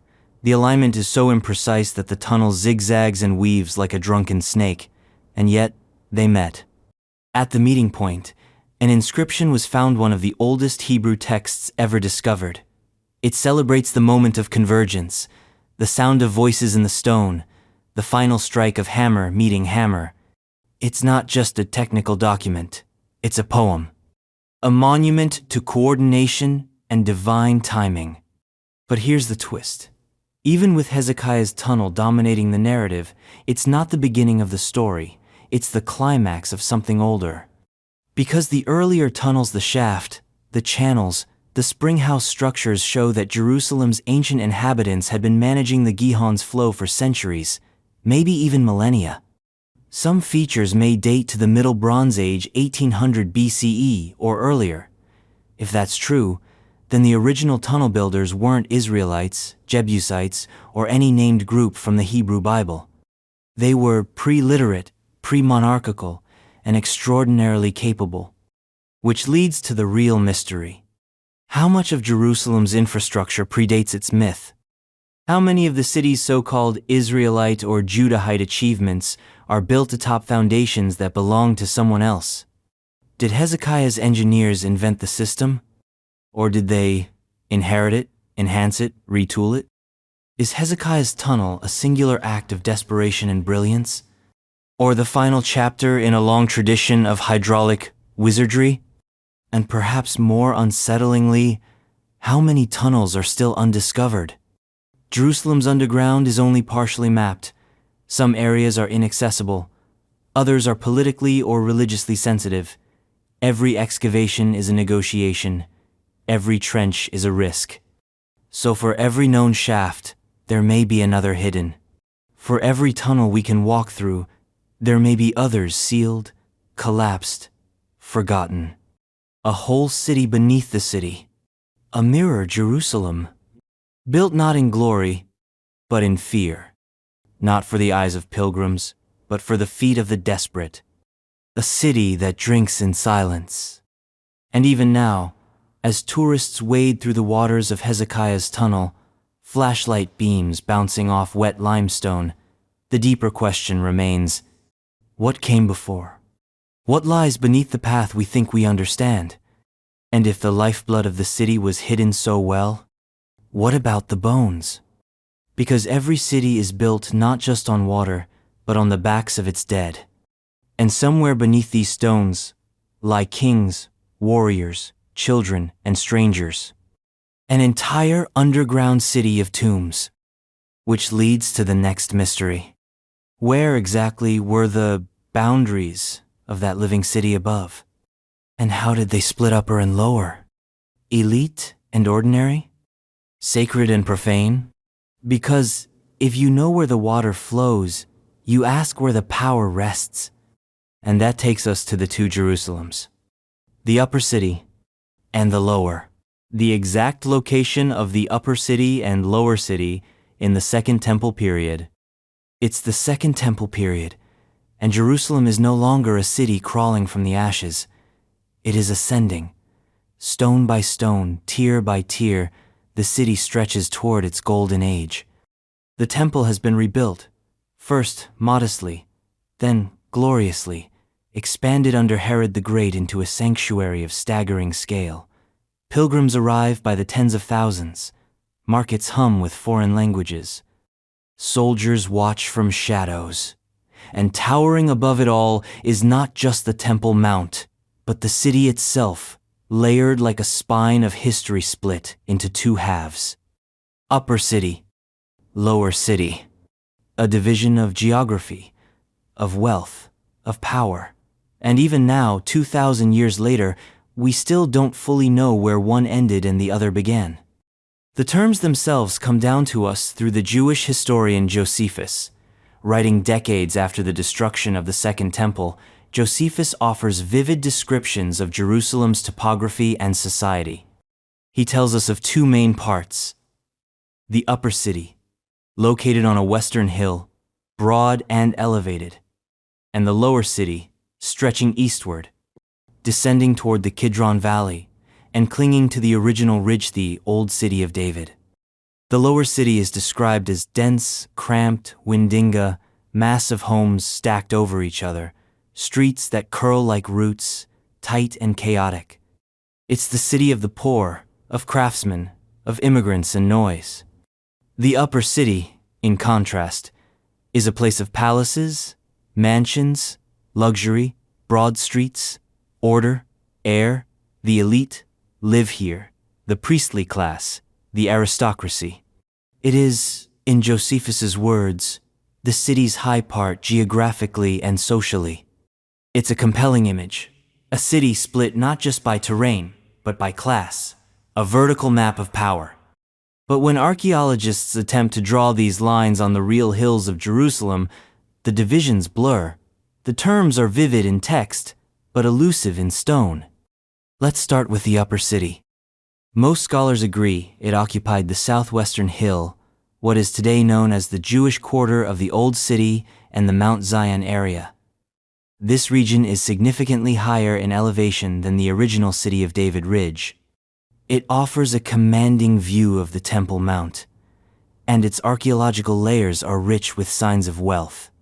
Excavations in this area have uncovered large, elegant houses with multiple stories, mikvahs, ritual baths, mosaics, and imported ceramics.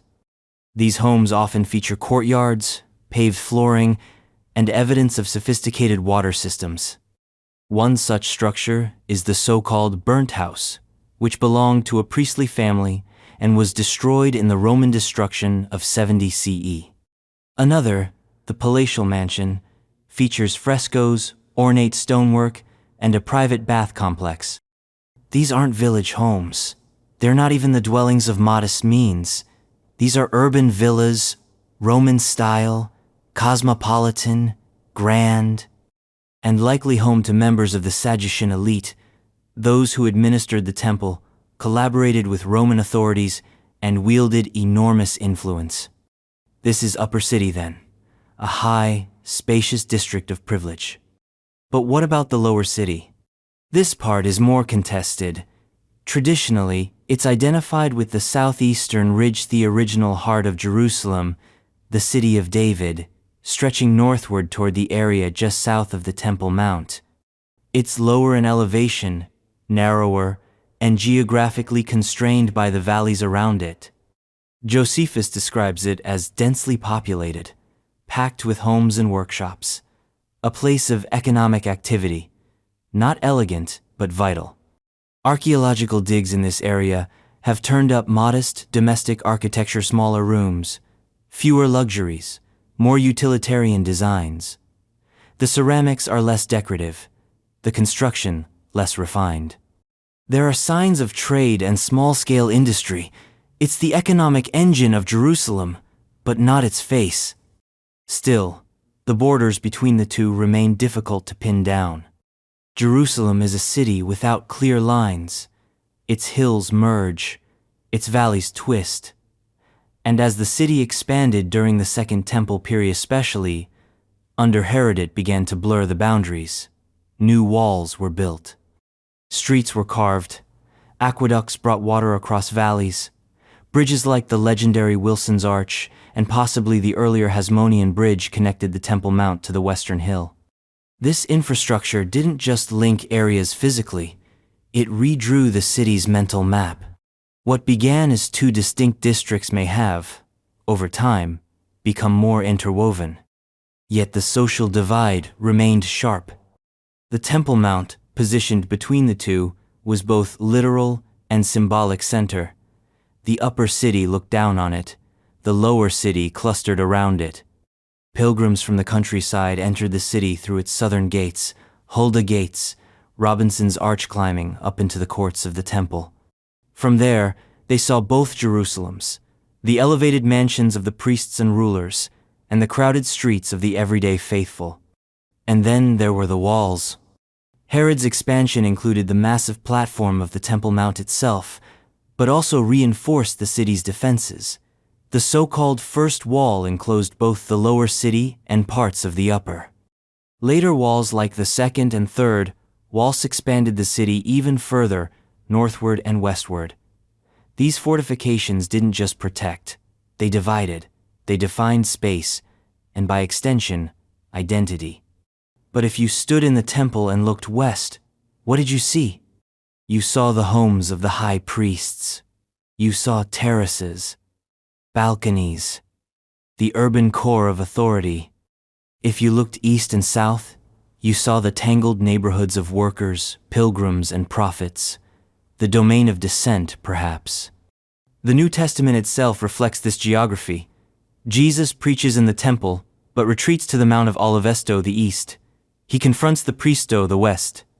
His followers come from Galilee, from outside, from the margins. The city, even in these texts, is a theater of tension. And that tension is geographic. It's built into the hills. By 70 CE, when the Romans finally breached the city's walls, these divisions became battlegrounds. The upper city was a fortress for the elite, the lower city, a warren of resistance. Fires consumed both, stones were thrown, people starved, and in the end, the temple fell caught between two Jerusalems. Today, when tourists walk through the old city, they walk over this buried split. The Jewish quarter lies atop the upper city's ruins. The southern archaeological park near the city of David touches the fringes of the lower. But the full shape of the divide is still debated, still blurred. And maybe that's the real lesson. Jerusalem has always been two cities, rich and poor, holy and profane, built and broken. It is a city that lifts and divides, a place where elevation equals authority, but proximity to the sacred means something too. And somewhere in this layered tension, power flows. But when the temple fell, when the fires rose and the sacred gold was torn from its place, something else flowed too. Treasure, not just coins and jewels, but relics, sacred objects. Things too holy to lose, and yet they were lost. Because when Rome plundered the temple, it didn't just burn a building, it stole a legend. Which brings us to one of the greatest unsolved mysteries of all. What happened to the treasures of the Second Temple after 70 CE? The fate of the treasures of the Second Temple after its destruction in 70 CE. When the flames licked the sky and the smoke painted the heavens black, Jerusalem screamed. The year was 70 CE. The Roman siege, long and cruel, had finally ended, not with a surrender, not with mercy, but with the sacred reduced to rubble and the temple Jerusalem's beating heart-gutted in fire. And from the ash, they took everything. The Roman legions didn't just destroy, they looted. They carried off the holiest objects of the Jewish faith, pieces not merely of gold and craftsmanship, but of cosmic significance. The temple was not a warehouse, it was a nexus. Its contents weren't just furniture, they were the interface between heaven and earth. And yet, after 70 CE, those contents disappear. The menorah, the table of showbread, the golden altar of incense, trumpets, vessels, curtains embroidered with fire and prophecy, gone. Not metaphorically, literally, physically. Vanished from the historical record. Except for one echo, a clue carved in stone, almost casually. The Arch of Titus, in Rome. It still stands on the Via Sacra, celebrating the emperor's conquest. A bas-relief on its inner face shows Roman soldiers carrying the temple's sacred implements. The menorah is unmistakable seven-branched, gold, heavy, held high like a trophy.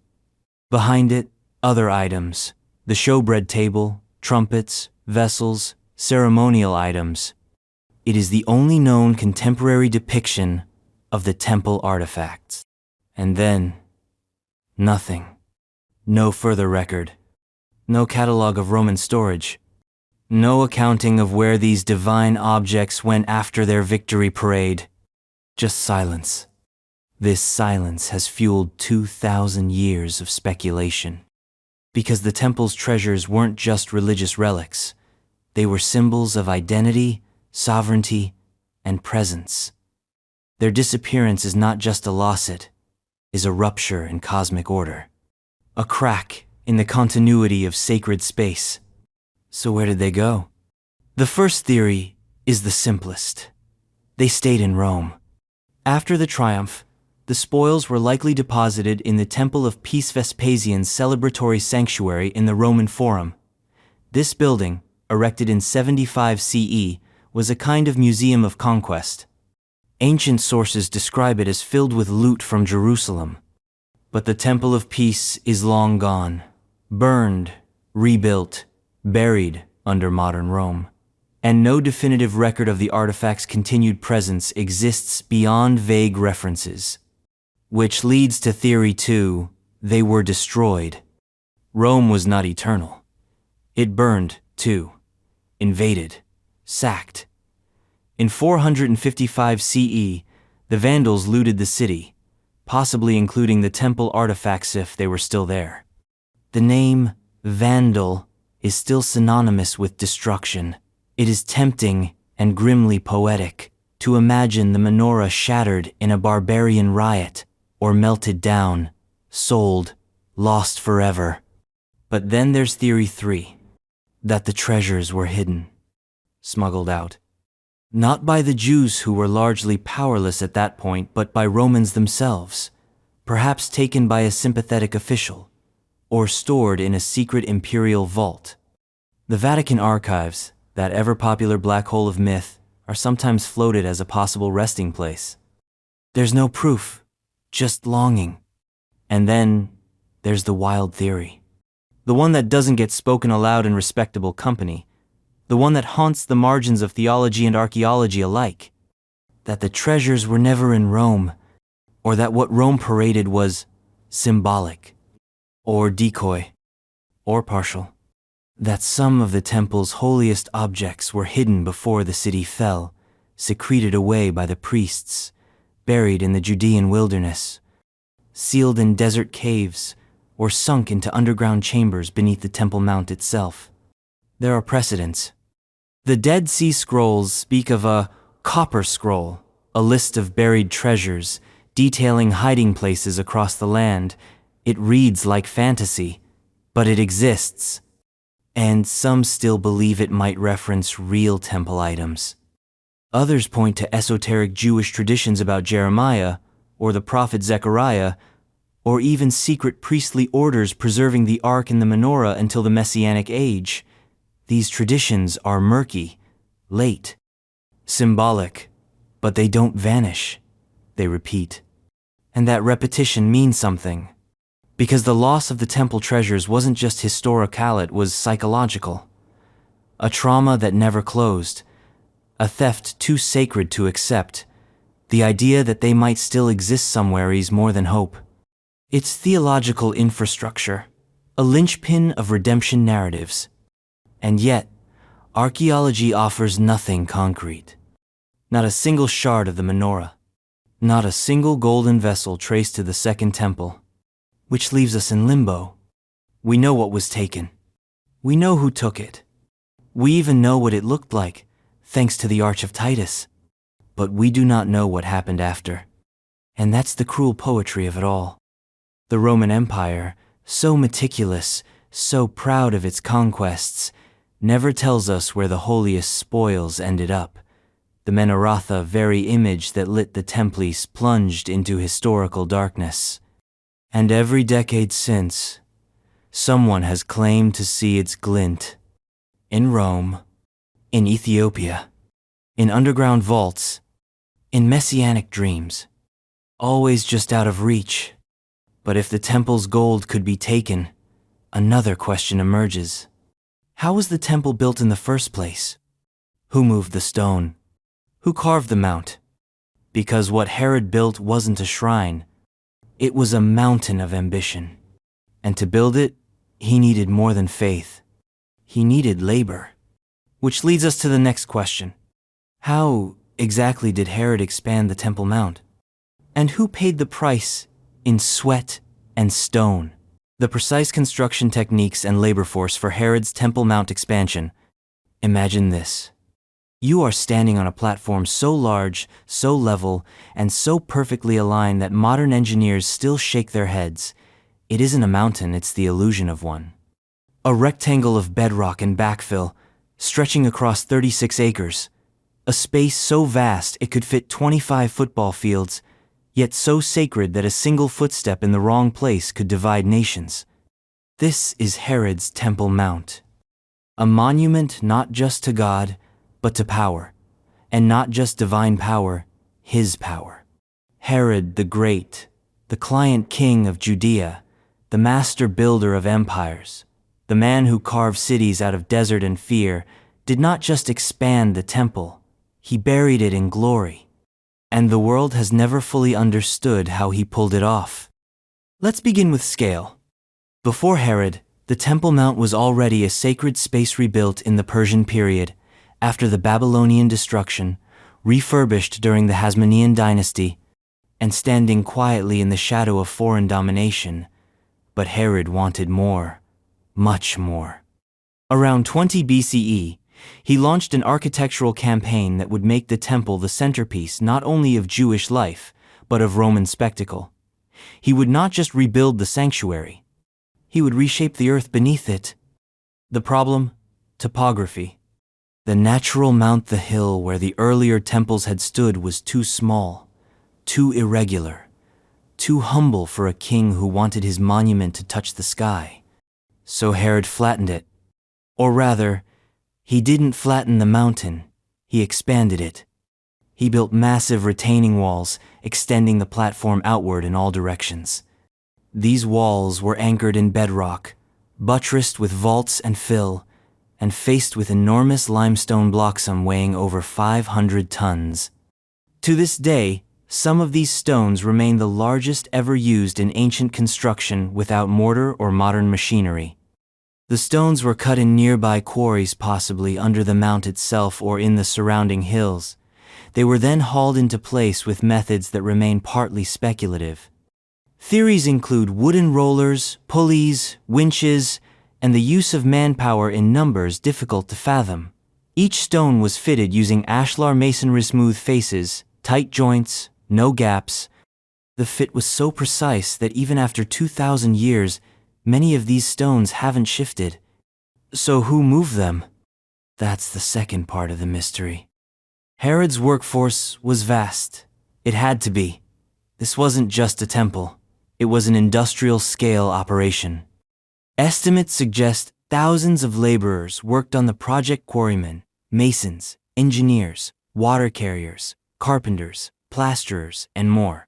But they didn't work alone. Historical records, including those of Josephus, suggest that the temple itself was rebuilt with extreme sensitivity to religious law. Jewish priests, specially trained in construction and ritual purity, handled the actual sanctuary.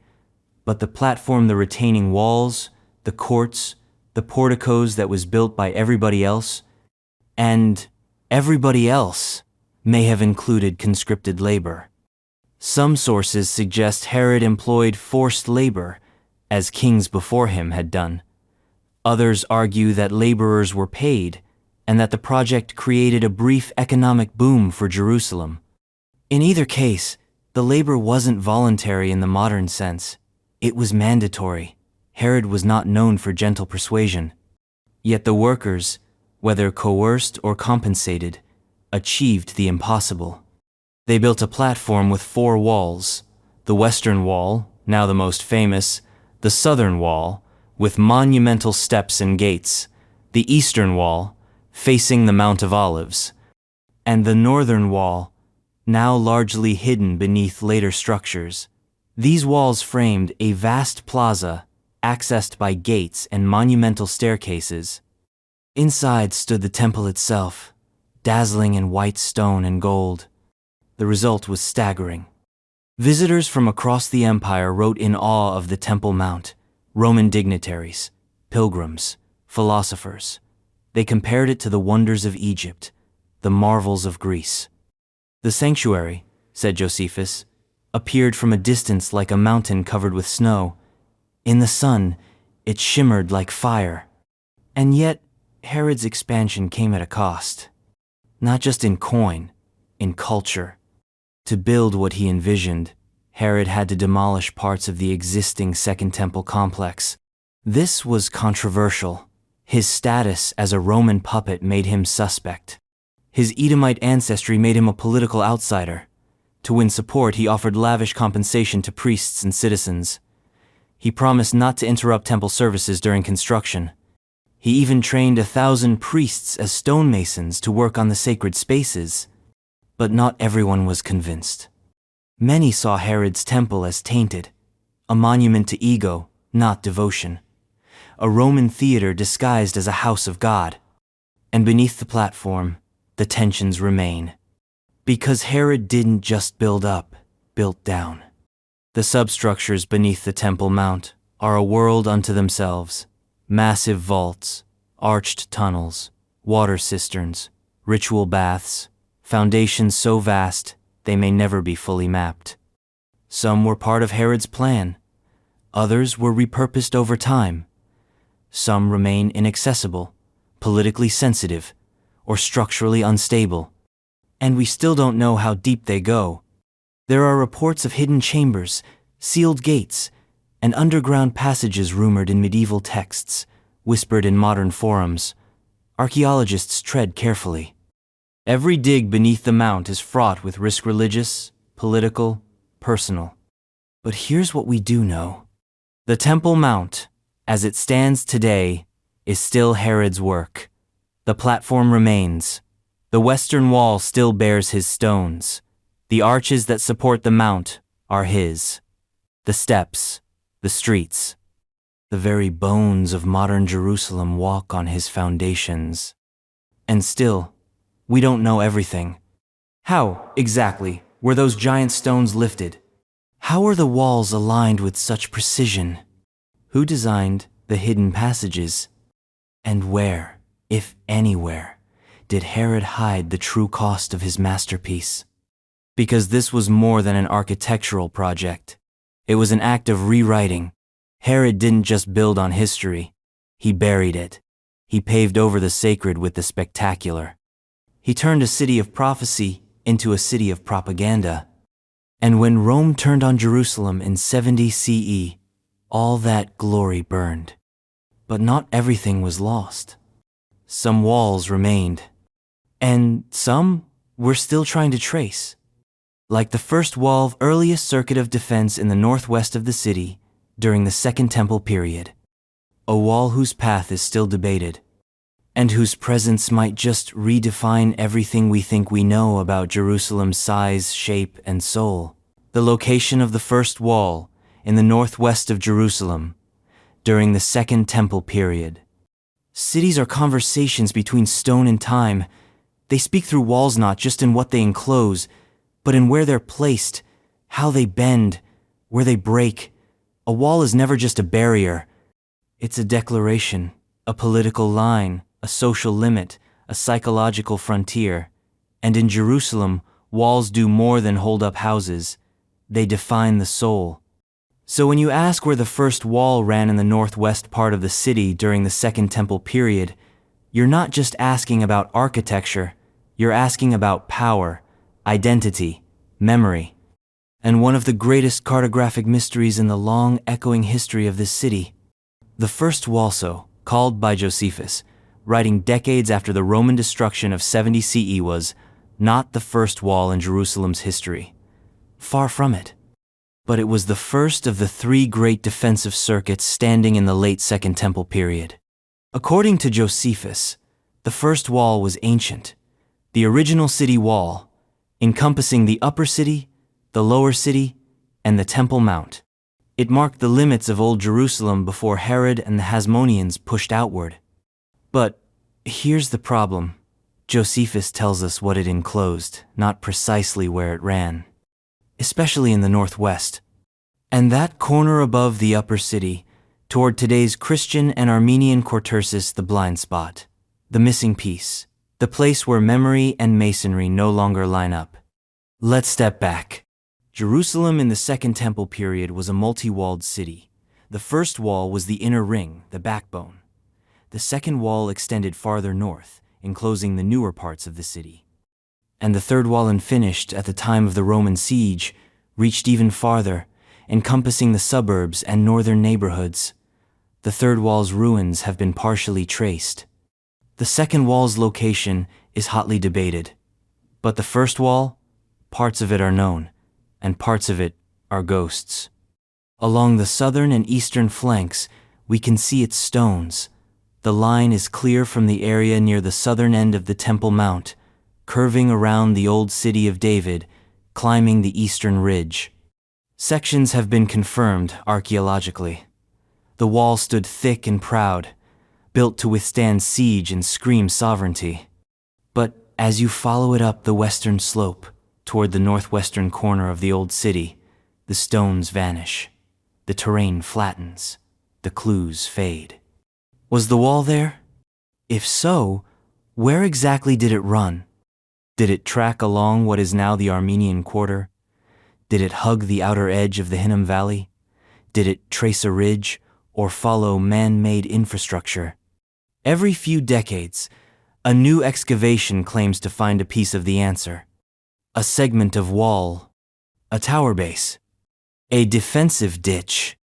Each one sparks a flurry of scholarly debate, articles, diagrams, counter-diagrams, and still no consensus. Some argue the first wall hugged the western slope tightly, turning east near today's Jaffa Gate, enclosing what would become the Jewish quarter. Others push the line farther north, suggesting the wall curved wider, including the higher elevations of what is now the Christian quarter, perhaps even aligning with the modern line of the Ottoman wall built in the 16th century. But here's the challenge.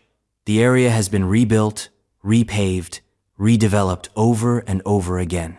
Crusaders, Mamluks, Ottomans, and modern urban planners have all laid new stones on old ones. Foundations have been reused, walls cannibalized, topography altered. It's like trying to read ancient graffiti on a blackboard that's been scrubbed, repainted, and overwritten a dozen times. And the northwest corner is particularly problematic. Why? Because it's both a high point geographically and a point of convergence for multiple urban layers. It was a defensive priority, but also a traffic hub, a religious center, a quarter that saw the most intense layering of cultures and constructions over the centuries. If the first wall ran through here, as most agree it must have, it's buried deep. Too deep for casual excavation, too risky for aggressive digs, and too obscured by modern infrastructure for easy tracing. But here's what makes this more than an academic problem. The location of the first wall determines the shape of Second Temple Jerusalem, and the shape determines the scale, and the scale determines the story. If the wall curved tight around the temple and the city of David, then Herodian Jerusalem was compact, sacred, yes, but modest in size. A city of priests and pilgrims, not masses. But if the wall stretched wide, if it looped into the northwestern hills, pulled in the western heights, then Jerusalem was a city of scale, a city teeming with people, an urban center with density and complexity far beyond what earlier scholars assumed. This changes everything. It affects how we understand the population, the economy, the military defense, the logistics of the Roman siege, the layout of neighborhoods, the distance between elite zones and common quarters. It affects how we interpret ancient texts, how we reconstruct temple rituals, how we map the daily lives of Second Temple Jews. So the question isn't just, where did the wall run? It's, what kind of city was this? And until we pin down the line, we're guessing. Still, the theories multiply. Some suggest a hybrid approach, that the first wall was expanded and modified over time, that what Josephus calls the first wall may have included sections built or reinforced during Hasmonean or Herodian periods, that the northwest curve reflects layers of history, not one design, but many. Others point to topographical clues, valleys, ridges, water sorcesto, propose likely routes. Defensive logic dictates certain paths, high ground, visibility, natural choke points. But Jerusalem often defies logic. It builds where it shouldn't. It survives where others collapse. And sometimes it hides its bones just to keep the mystery alive. Because a wall is never just a wall. It is a scar, a memory, a whisper. And in the northwest corner of this ancient city, that whisper still hasn't been decoded. But perhaps the underground holds answers. If the stones above ground have been erased, maybe the answers are below, tucked in cisterns, wrapped in tunnels, buried beneath the thresholds of homes and churches and streets. And speaking of tunnels, there's one more channel in this city's spine that refuses to explain itself. A shaft. A passage. A vertical enigma. Warren's shaft. What was it for? And what does it mean when water meets war? The purpose and full extent of the Warren's shaft system. Beneath the stone skin of Jerusalem, down past the dust and the daylight, there is a hole. Not a random crevice, not a natural cave, but a shaft, narrow, deep, vertical, silent as a grave, and just as mysterious. They call it Warren's shaft, named for the British engineer Charles Warren, who first documented it in the 1860s. It plunges through solid rock in the eastern slope of the city of David, connecting upper city tunnels to the lower chambers near the Gihon spring. And for a century and a half, it's been the focal point of one of the most enduring questions in the archaeology of ancient Jerusalem. What was it for? Not just how it was dug, not just when, but why? Because this shaft is not just a tunnel, it's a puzzle, a vertical enigma carved into the earth like a question mark, begging for an answer that's never been clear. To begin understanding Warren's shaft, we have to understand what surrounds it. It sits in the city of David, the oldest known section of Jerusalem, perched on a narrow ridge above the Kidron Valley. The Gihon Spring, Jerusalem's only natural water source, lies at the base of this ridge. Accessing the spring from within the city's walls was always the key to survival, especially during sieges. And so, over centuries, Jerusalem's inhabitants carved out a web of subterranean features designed to protect and control the water. Some of these features, like Hezekiah's Tunnelere, relatively well dated and understood, but Warren's shaft is older, stranger, harder to explain. The shaft itself descends more than 13 meters, roughly 43 feet, beginning at a tunnel level higher in the city and dropping toward a horizontal channel that leads toward the spring.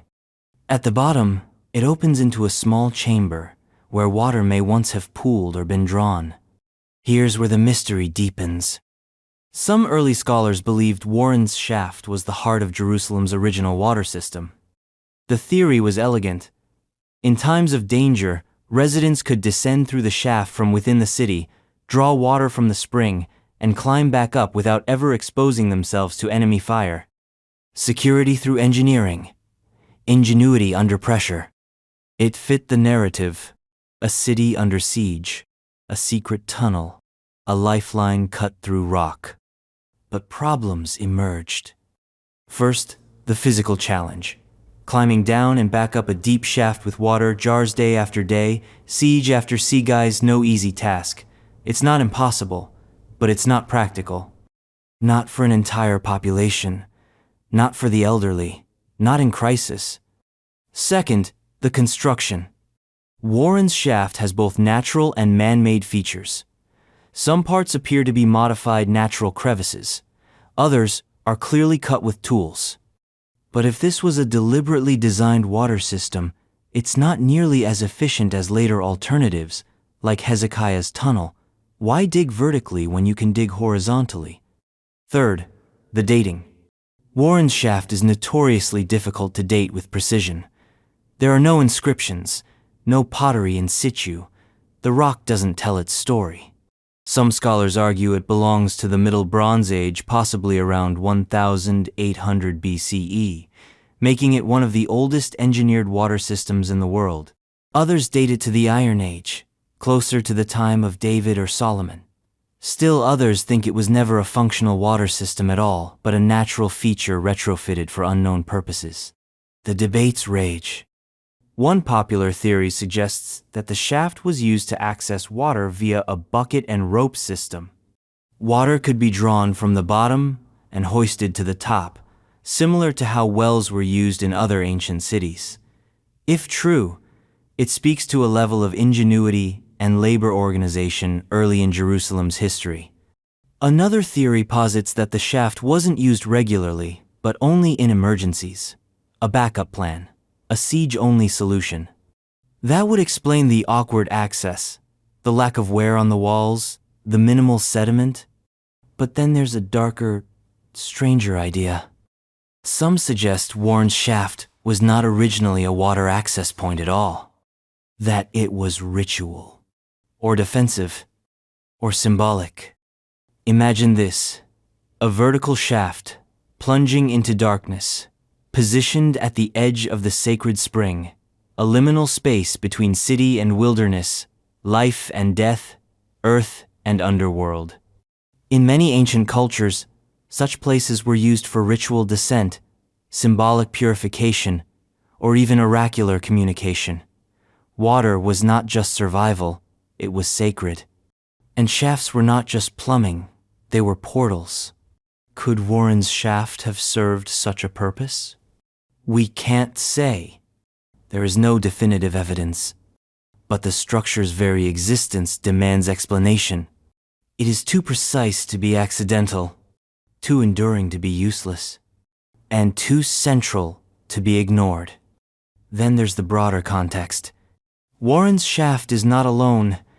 It is part of a system, a web of passages, tunnels, and shafts, some of which intersect, some of which dead end. The so-called spring house near the Gihon may have protected the water. Other channels, such as Channel 2 or the Canaanite tunnels, show an evolving approach to water management over centuries. Warren's shaft sits within this evolution, but outside the clear path. It is the strange one, the leftover, the forgotten genius or the failed experiment. And perhaps that is its truest identity, a memory in stone. A monument to a problem solved 100 different ways, because that's the story of Jerusalem's water system. Adaptation. Every generation found new answers to the same question: how do we drink without dying? Warren's shaft was one of those answers. Maybe the first, maybe not, but certainly not the last. And even now, when you descend into it, stepping into the narrow passage, the air changes, it thickens, it holds breath. You're not just moving through space, you're moving through time. And down there, where the city forgets to speak, you remember something. This was a city of need before it was a city of faith. A place of thirst before it was a place of prayer. And every tunnel, every shaft, every drop echoes with the same question: who dug this? And why? Which leads us to the next mystery. A stone in the most sacred place, claimed to be the final touch on a divine burial, known as the anointing stone. But is it what they say it is? Or just another sacred silence masquerading as truth? The identity of the anointing stone, stone of unction, in the Church of the Holy Sepulchre. It's cool to the touch, smooth from centuries of hands, oiled, kissed, wept upon, draped in silk and silence. It lies in the shadow of domes and incense, hemmed in by marble and myth. The anointing stone, also known as the stone of unction. For some, it is the most sacred rock on earth, the place where the broken body of Jesus was laid after the crucifixion, where his followers, in shock and haste, anointed him for burial. For others, it's something else, a symbol, a substitute, a narrative carved in limestone, revered, but uncertain. And that uncertainty wrapped in ritual, tangled in tradition is the essence of the mystery. Let's begin with what's claimed.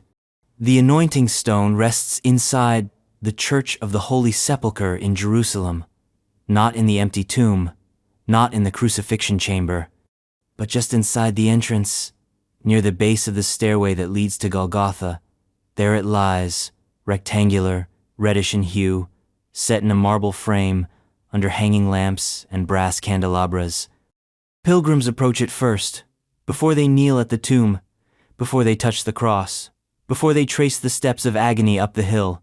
This is the place of goodbye, the last human contact with the man they believe to be divine. Or so the story goes. According to Christian tradition, after Jesus was taken down from the cross, his body was laid on this stone to be prepared for burial, washed, wrapped, and anointed with spices and oil, in accordance with Jewish custom. But here's where the story gets slippery. The current stone was placed there in the early 19th century. Not the first. Not the fourth. The 1800s. And it is not, archaeologically speaking, the same slab of limestone that would have stood outside the walls of Jerusalem in the time of Jesus. So what then is it? And why do millions still kneel before it? To answer that, we have to dive into layers of history, architecture, memory. The Church of the Holy Sepulchre is not one building. It's a palimpsest, a theological puzzle of domes, chapels, tombs, and relics, each one built on top of the last. The original Constantinian church, completed in 335 CE under Emperor Constantine, was a sprawling basilica centered on two key sites, the rock of Golgotha, where Jesus was crucified, and the tomb where he was buried and resurrected. Between those 2 points, logic dictates, was the spot where the body would have been prepared. That's where the anointing stone would have been. If it existed, if it was preserved, if it was remembered. But over the centuries, the church was destroyed, rebuilt, modified, and rearranged by Persians, Crusaders, Muslims, and Orthodox architects. Fires, earthquakes, wars, and theology all did their part. The original layout was lost and reimagined many times. Sacred geography was redrawn according to liturgy and power. And, in the process, the original anointing spot, if it was ever marked, it vanished. The current stone was installed in 1810, during the major restoration of the church after a fire. Its placement was symbolic. It was meant to mark the traditional location of the anointing, not to preserve the actual stone, but to preserve the meaning. In that sense, it is not an archaeological artifact. It is a devotional artifact. A touchstone, not a relic. But the mystery doesn't end there, because the belief is older than the stone.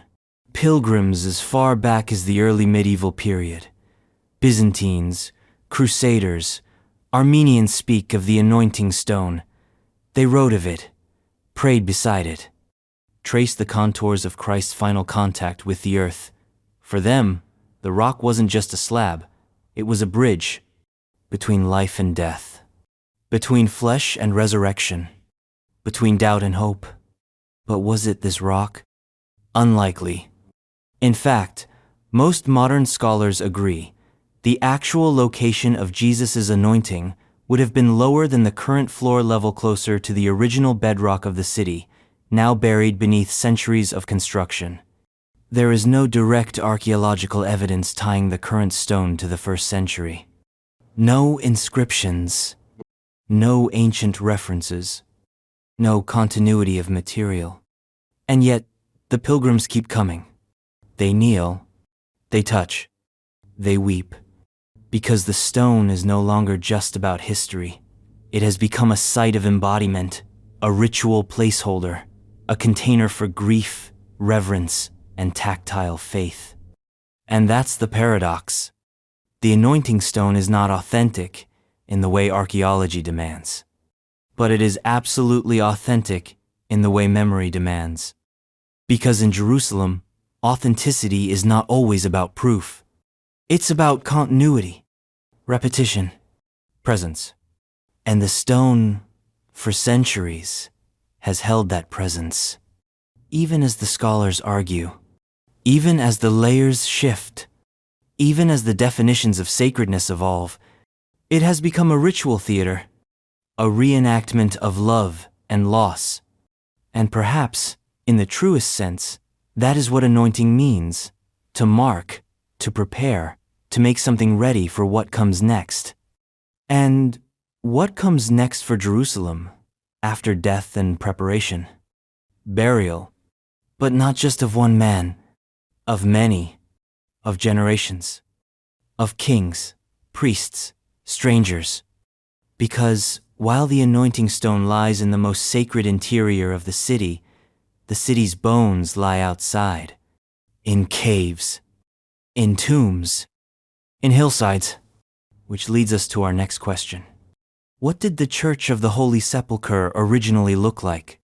And what do its changing forms tell us about how sacred space gets reshaped over centuries of conquest, compromise, and belief?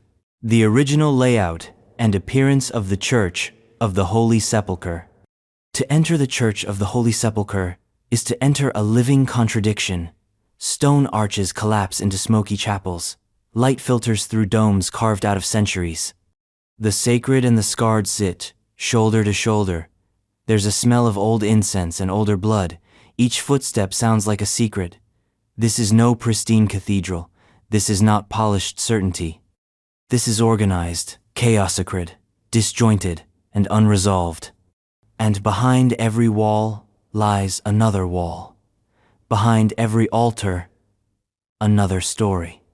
Because this church is a palimpsest layers upon layers of time, empire, theology, and renovation. It has been shattered and rebuilt more times than most cities. And the question remains, what did it originally look like? What was Constantine's vision? And more importantly, what was it meant to mean?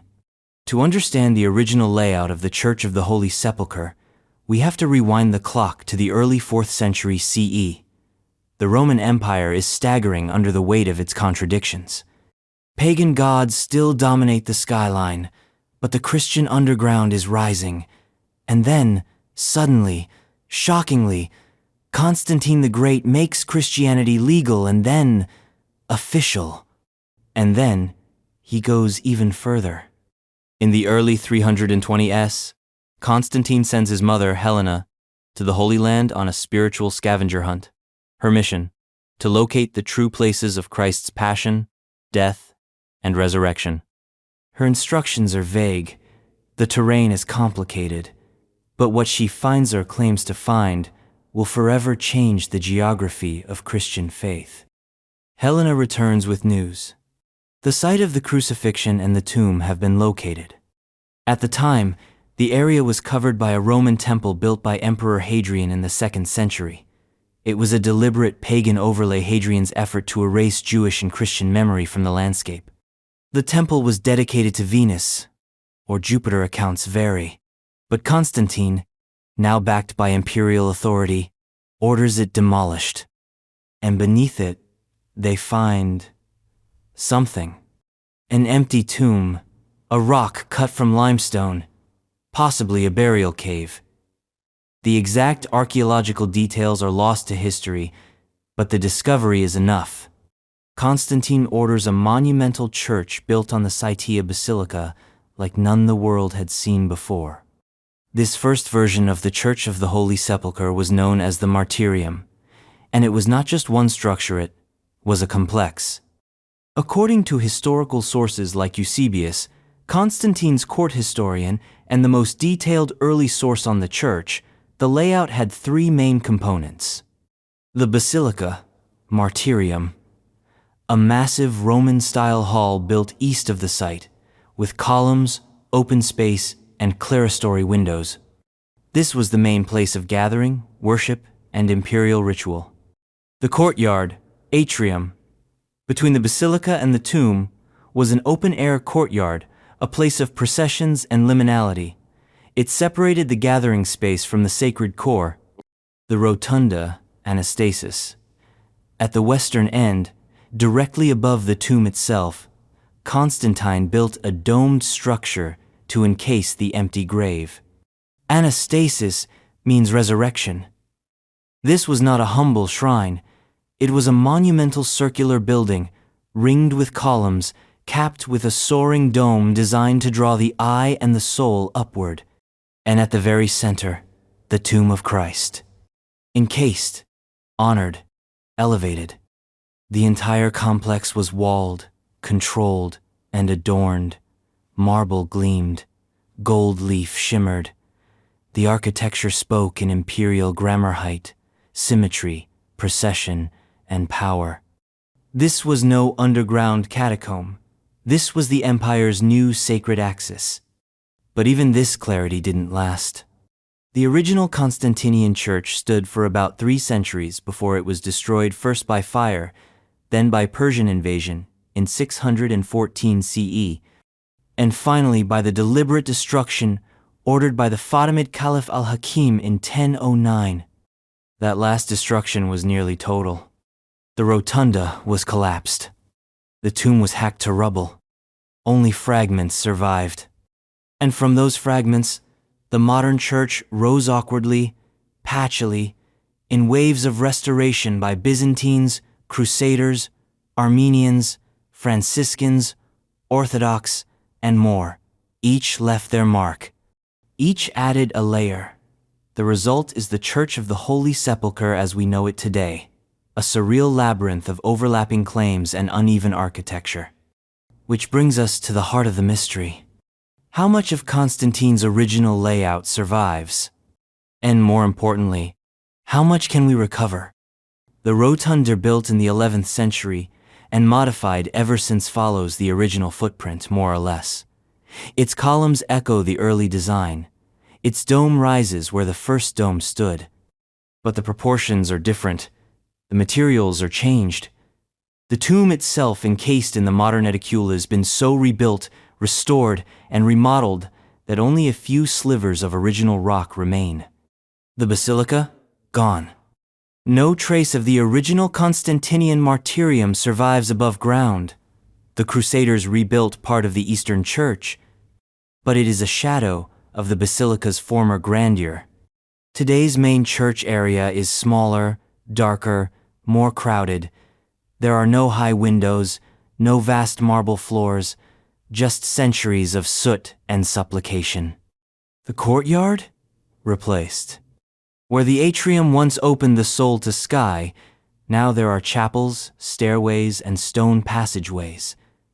The sense of movement-off journey from public to sacred is been replaced by a kind of sacred clutter. Still beautiful, still powerful, but different. Yet traces remain. Archaeologists and historians have pieced together maps, models, and reconstructions. Subterranean surveys suggest the layout was grander than what stands today. Foundations of the early complex may still lie beneath. Pillars repurposed in later chapels whisper their origins. Fragments of columns, bits of mosaic, inscriptions in fading Greek call suggest a glory mostly lost. And perhaps that is the truest reflection of this church's identity. It has always been a site of death and resurrection, not just in theology, but in stone. It is born, destroyed, rebuilt, reinterpreted. Each version reflects the theology, politics, and architecture of its age. Constantinian triumph, Byzantine splendor, Crusader militancy, Ottoman endurance, modern ecumenical confusion.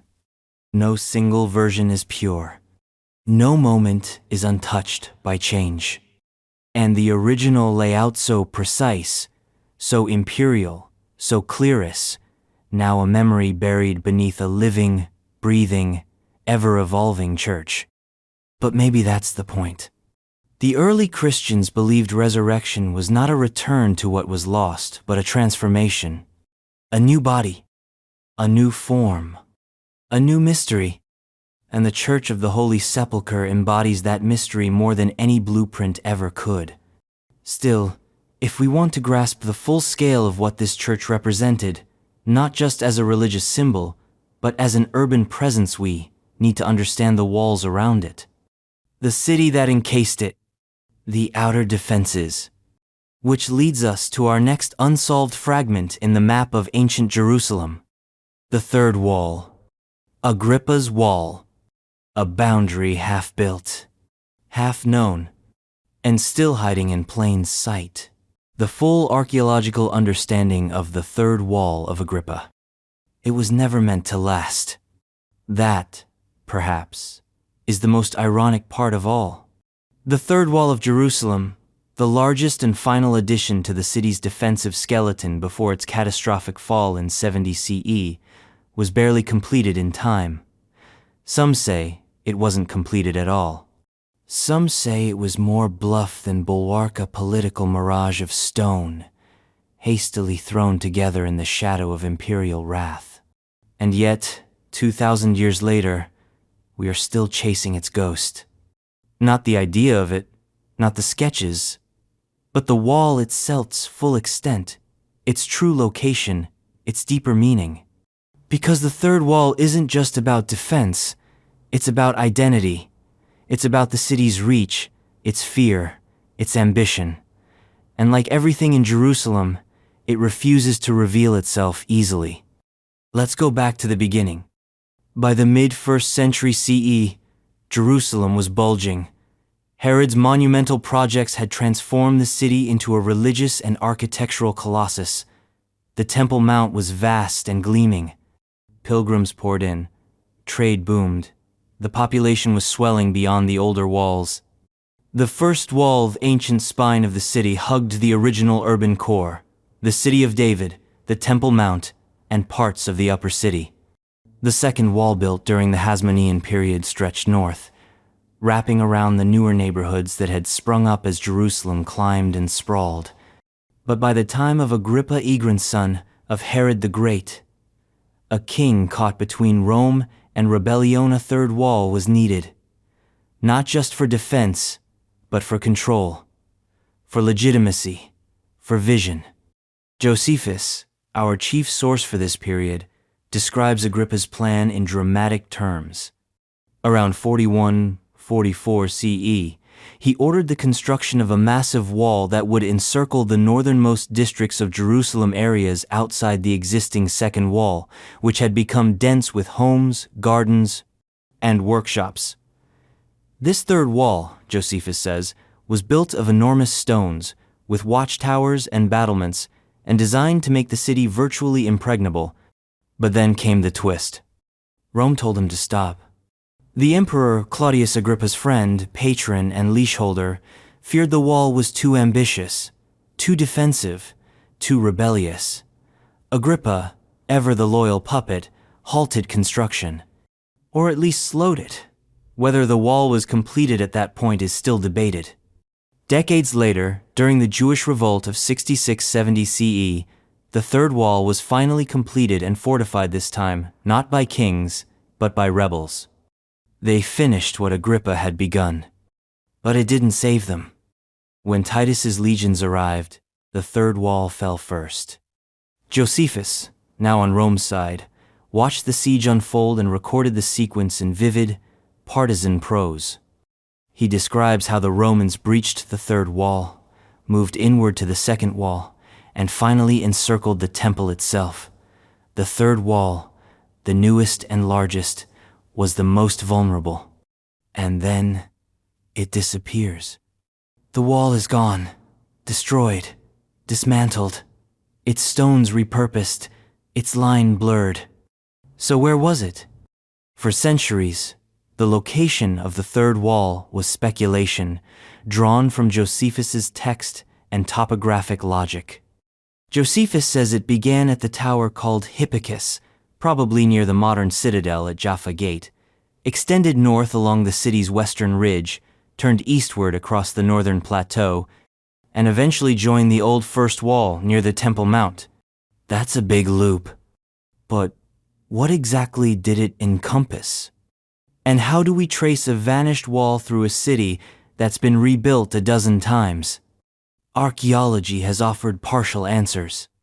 In the late 20th and early 21st centuries, several excavations in Jerusalem's northern neighborhood, especially in the area of the modern Russian compound and Damascus, uncovered massive stone walls that could plausibly belong to the third wall. In particular, sections of large masonry found near today's Schneller compound and near the American Colony Hotel have been proposed as remnants of the third wall. These fragments match the dimensions Josephus described. They appear to date from the mid-1st century. They follow a path consistent with historical expectations. But here's the problem. They're fragments. A wall isn't a boulder, it's a line. And the third wall's line remains broken. Some scholars argue it ran along what is now Hanevium Street. Others suggest a broader curve, extending farther north into what is today East Jerusalem. Still, others propose a tighter loop, echoing the line of the Ottoman wall but expanded. And every dig reveals more complexity. Because the northern zone of ancient Jerusalem was not just a void, it was active, populated, cultivated. Not a military. No man's land, but a patchwork of neighborhoods, estates, gardens, and tombs. Any wall built here had to weave through a living city. And that's what makes the third wall so elusive. It wasn't just a military structure. It was a compromise, built on the edge of control, cutting through farms and family plots, raised during peace, finished during war. Its foundation was fear. Its completion was defiance. And its destruction was swift. Josephus writes that the Romans brought massive siege engines to bear on the third wall. The towers crumbled, the gates were breached, the defenders fell back to the second wall, then to the temple. In the end, the third wall was nothing more than a line in the dust. But even as the stones fell, the line mattered, because it showed where Jerusalem had dared to grow, how far it had extended, how many it tried to protect, and how vulnerable it had become. Today, walking through modern Jerusalem, you can trace pieces of that ambition. You pass apartment buildings and hospitals. You navigate crowded intersections and ancient alleyways. But under your feet, buried beneath concrete and compromise, a vanished frontier. A wall that was never meant to last. And still, it calls to be found. Because in every city, there are two kinds of boundaries. Those drawn in stone, and those drawn in memory. The third wall belongs to both. And when a city stretches beyond its limits, even briefly, it never forgets. But what about those who lived in that boundary zone? The earliest followers of Jesus. The first Christian communities. Where did they meet in the wake of destruction? Where did their voices echo when the temple was ash and the wall was rubble? That question leads us forward. From boundary stones to sacred gathering. From fortifications to fellowship. From lost walls to hidden rooms. The location of the earliest Christian communities' gathering places in Jerusalem. No basilicas, no bishops, no incense, no icons, no cathedrals, crosses, or creeds. Just whispers in rooms not meant to be holy, shadows gathered at dusk, bread broken by calloused hands, prayers offered in silence, so quiet that the stone walls could forget them by morning. This was the birth of the Christian community in Jerusalem, not in the spotlight of empire, but in the undercurrent of survival. Not with fanfare, but with footsteps behind closed doors. The first Christians in the Holy City weren't building churches, they were avoiding arrests. And the mystery that lingers is this: where did they meet? Where did the earliest followers of Jesus gather in a city whose streets were still echoing with the sound of crucifixion? We know the timeline, more or less. According to the New Testament, Jesus was crucified just outside the city walls, buried nearby, and resurrected within a few days. His followers scattered regathered, first tentatively, then boldly, then permanently. The Acts of the Apostles tells us that the early Christian community in Jerusalem remained active in the city after the crucifixion. They met in homes, they prayed in the temple courts, they shared food and possessions, their numbers grew. But here's the strange part. There is no direct archaeological evidence of any church building in Jerusalem from the 1st century CE. None. No underground sanctuaries like in Rome, no hidden crypts or etched symbols like in the catacombs, no house church foundations preserved in ash or plaster. Jerusalem, though rich in layers, so full of ancient memories, silent on this front. Why? Because the early Christian gatherings were not architectural. They were relational. They met where they could, in upper rooms, rented chambers, shaded courtyards, maybe even rooftops. There are hints textual, traditional, tantalizing, but nothing definitive. The most famous of these is the so-called upper room, often identified with the cenacle on Mount Zion. Tradition holds that this is where the Last Supper was held, where the apostles hid after the crucifixion, where the Holy Spirit descended at Pentecost. It's also said to be the place where early believers gathered for prayer and teaching. But tradition is not excavation. The structure that stands there today is medieval, rebuilt by Crusaders, modified by Muslims, restored by Christians. Beneath it are layers Byzantine, Roman, maybe even earlier, but the original room, if it existed, has long since disappeared or been remodeled beyond recognition. Still, the tradition persists. The upper room remains a touch point, a candidate. And it makes sense. Mount Zion, just outside the old city walls, offered a semi-secluded zone where early followers might gather with less scrutiny. High ground, defensible, familiar, but there are other candidates. Some scholars point to the area south of the Temple Mount what would become known as the Ophel Wall, a possible early Christian gathering zone. This was where pilgrims entered the temple, where preaching might occur, where crowds could be found. Others suggest the lower city, the dense, labyrinthine quarter along the southeastern ridge offered anonymity. It was working class, crowded, full of immigrants and artisans, the kind of place where new ideas could germinate unnoticed. Still others point northward, beyond the walls, into the garden zones and burial caves. The early Christian message was rooted in resurrection. What better place to speak of it than near tombs? But again, these are theories. No house churches have been found. No Christian inscriptions from the 1st century.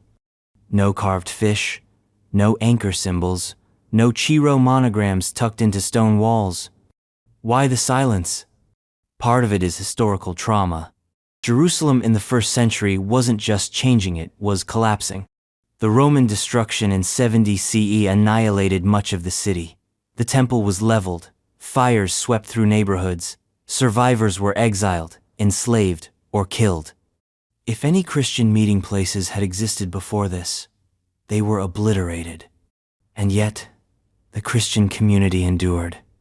There is evidence that a Christian presence remained in Jerusalem even after 70 CE, be it small, quiet, marginal. Early church fathers refer to a Church of Jerusalem, led by James, the brother of Jesus.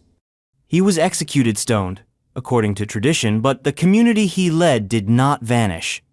They adapted. And as the city was rebuilt first under Hadrian as Aelia Capitolina, then under Byzantine Christian rule, the memory of those early gatherings was passed on, not in stone, but in story. By the 4th century, the Christian community had emerged from the shadows. The Church of the Holy Sepulchre was built. Pilgrimage routes were mapped. Sacred geography was codified. But what had once been fluid and fragile was now fixed and fortified. The early gathering places, buried beneath certainty. Still, there are clues. The existence of a Jerusalem bishopric in the early 2nd century suggests continuity. The writings of Eusebius mention Christian leadership in the city long before Constantine. Some traditions hold that early Christian cemeteries were located on the Mount of Olivet, a sign that the community remained tied to the city's sacred terrain. And even in silence, the city speaks.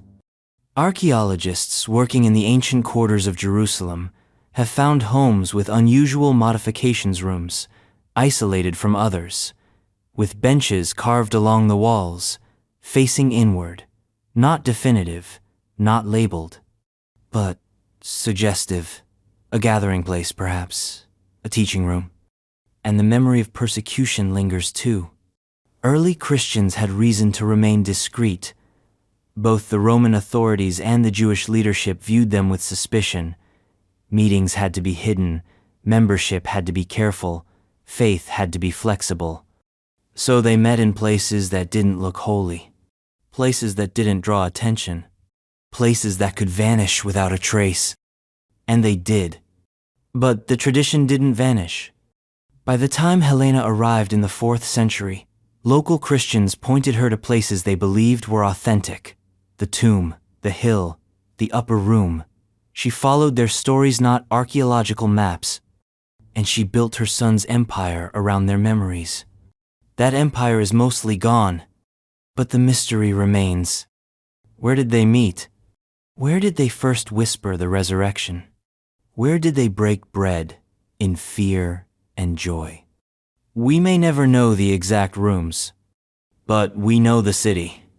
And we know this: those early gatherings changed the course of history. In houses without altars, in kitchens with dirt floors, in silence so deep it still echoes.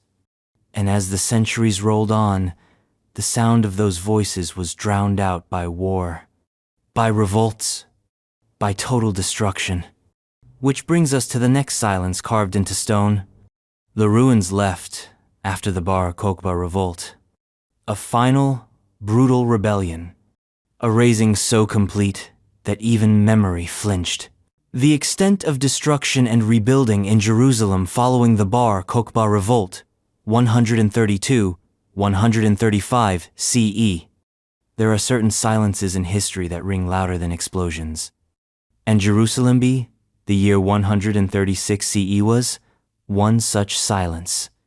It was the silence of a city suffocated, a city torn up by its roots, a city not simply destroyed, but erased.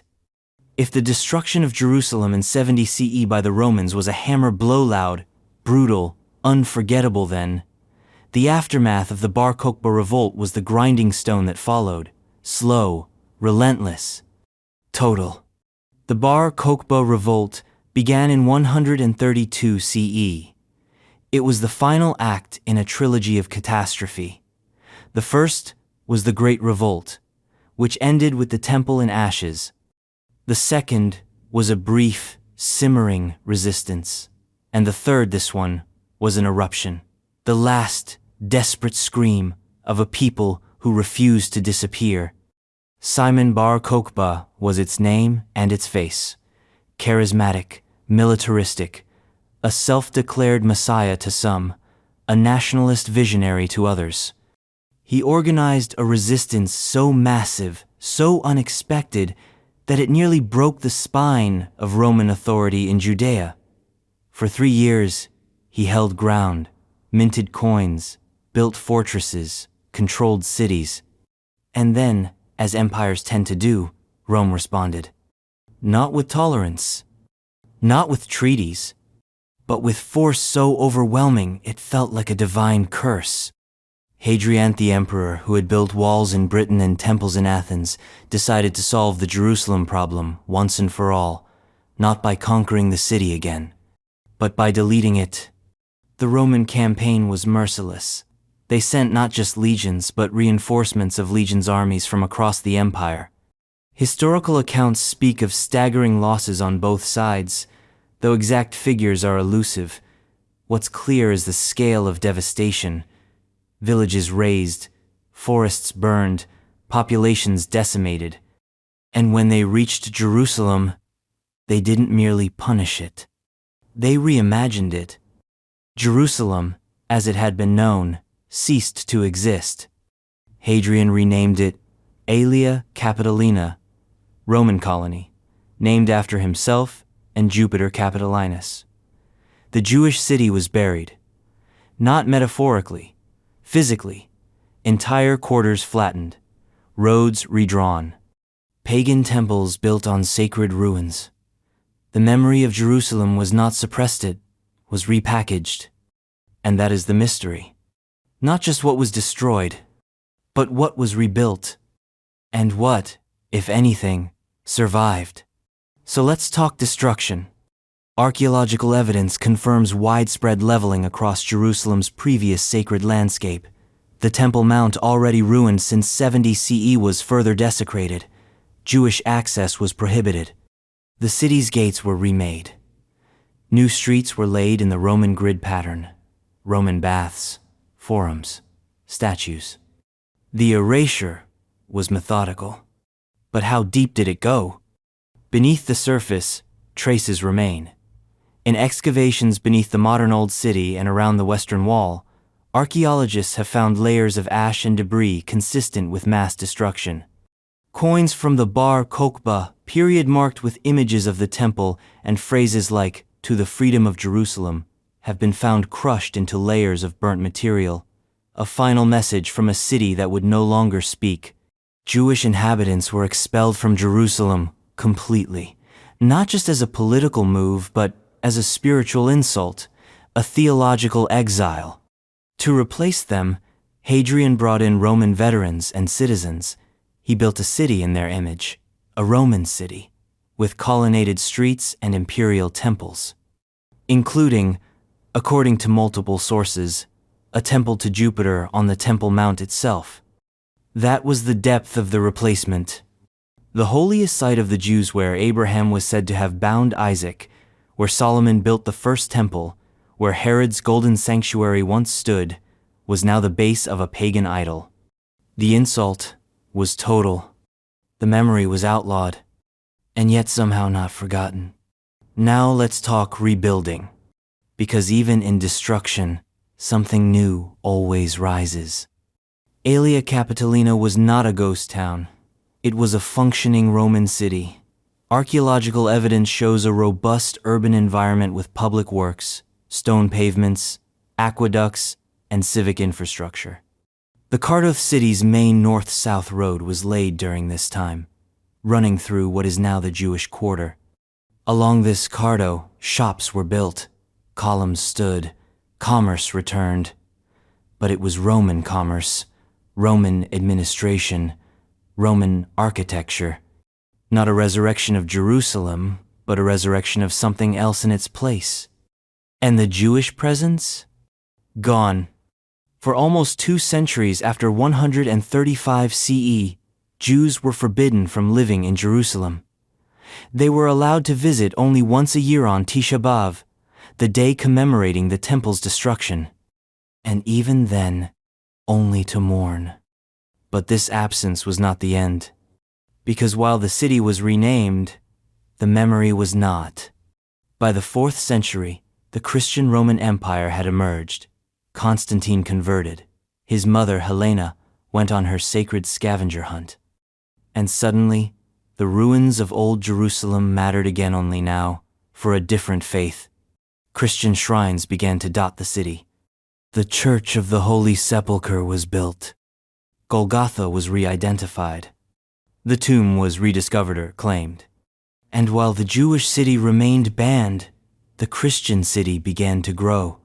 But under it, literally were the bones of the revolt. So what's left of that moment? What can we still see? The short answer, not much. But the longer answer is more interesting. In caves outside the city and places like the Judean desert, archaeologists have found letters written by Bar Kokhba himself. Orders, warnings, pleas for supplies. These scraps, preserved in dry air and sealed crevices, reveal a military operation that was organized, literate, and determined. They show us not just resistance, but resilience. In the hill country and valleys, fortress caves with cut steps and hidden chambers have been found. These were hiding places where rebels and their families tried to wait out the storm. Some of them still contain skeletons, final prayers etched into walls. And under modern Jerusalem, there are traces fragments of walls, charred wood, collapsed, ceilings frozen, moments of collapse. But perhaps the greatest testament to the Bar Kokhba aftermath is what came next. Silence. For 2 centuries, there is almost no Jewish architectural presence in Jerusalem. No synagogues. No schools. No symbols. Just absence. It's a haunting kind of legacy. Because the Bar Kokhba revolt didn't just fail. It was unremembered. Deliberately. Its leaders were demonized. Its memory censored. And its city overwritten. But the earth doesn't forget. It holds the scars. And Jerusalem is a city made of scar tissue. Every layer is a wound that learned to speak again. And so we ask, what lies beneath? What might still be uncovered in future excavations? And what does it mean that even the most total erasure leaves fingerprints? Maybe that's why the next mystery is so compelling. The Cardo Maximus, the Roman street, at the heart of Aelia Capitolinae, still partially visible. But do we really know its full route? Or what lies beneath its ancient paving stones? The exact route of the Roman Cardo Maximus, under the modern old city. There's something hypnotic about the idea of a buried road. Not a ruin, not a structure, but a path. A space meant not for staying, but for moving. A conduit for sandals and carts and gossip and grain. A ribbon of stone laid to guide the flow of life itself. And under Jerusalem, beneath the shops, mosques, schools, and synagogue zone, such road still breathes in shadow.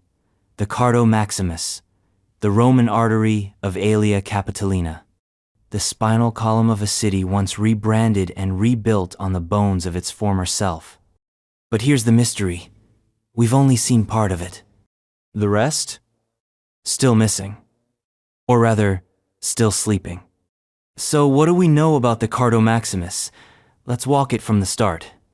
In Roman city planning, the Cardo was the main north-south street, the beating heart of a proper urban grid. It connected major gates, facilitated trade, and supported monumental colonnades where vendors could hawk olive oil and perfume in the shade.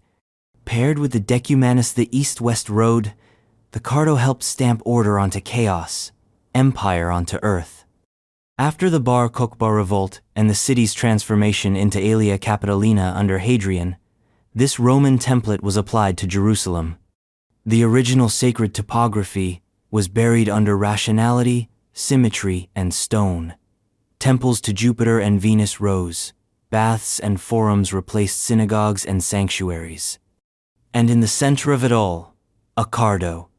We know from ancient maps like the famous 6th century Madaba map, a Byzantine mosaic found in Jordan, that Jerusalem's Cardo was wide, columned, and lively. The Madaba map even depicts it with accuracy rare for the era. Rows of colonnades lining a broad street, slicing through the city like a sword. So where exactly was it? The visible section begins at the Damascus Gate. Today, you can visit a partially restored stretch of the Roman Byzantine Cardo in the Jewish quarter of the Old City. There, tourists walk on ancient flagstones. Rows of Corinthian columns frame the route. Overhead, modern Jerusalem presses in, unaware that beneath their feet is a design that once connected empires. This segment is roughly 22 meters wide, massive by ancient standards, a central thoroughfare for carts, flanking porticos for pedestrians and merchants. The engineering precision is astonishing. Water channels, drainage, foundation work that would shame modern contractors. But this section is just one piece of the puzzle. Because this stretch so lovingly curated, so proudly displayed isn't the whole Cardo, it's the southern half. A later Byzantine extension built when Christianity had overtaken the empire and the Church of the Holy Sepulchre became the new spiritual anchor of Jerusalem. What we don't fully know is the full original Roman route. Where did it begin? How far did it stretch? And what remains buried? Scholars suggest that the Cardo began at the northern Damascus Gate already, a Roman architectural feature, and ran south, past the Forum, toward Zion Gate. The road likely aligned with Hadrian's restructured grid, intersecting with smaller streets and perhaps a decumanus running east-west. Some believe it terminated near the southern gate, completing a full city-spanning axis. But excavation has only uncovered disconnected pieces. Why? Because the rest of the route is either buried under active buildings, inaccessible for political or religious reasons, or lost beneath centuries of seismic change. The old city is a living organism. Digging beneath it is like performing surgery on a sleeping giant, delicate, dangerous, often impossible. And the known sections leave us tantalized.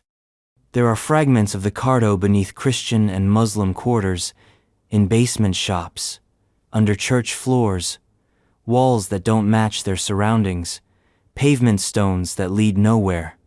In some cases, what we thought was lost was merely hiding. In 1976, during restoration work in the Jewish quarter, archaeologists stumbled on the southern extension of the Cardo known until then. It extended the known road farther south than previously believed, aligning with the Byzantine goal of drawing traffic toward the Church of the Holy Sepulchre. But if that section was rediscovered, what else lies beneath? Could the original Roman Forum described by Josephus be lurking under current streets? Could side alleys and stows still exist, pressed flat beneath stone homes? Could the main gate's foundation still cradle chariot grooves worn down by time? Possibly. In fact, the Cardo's disappearance may be less about destruction and more about adaptation.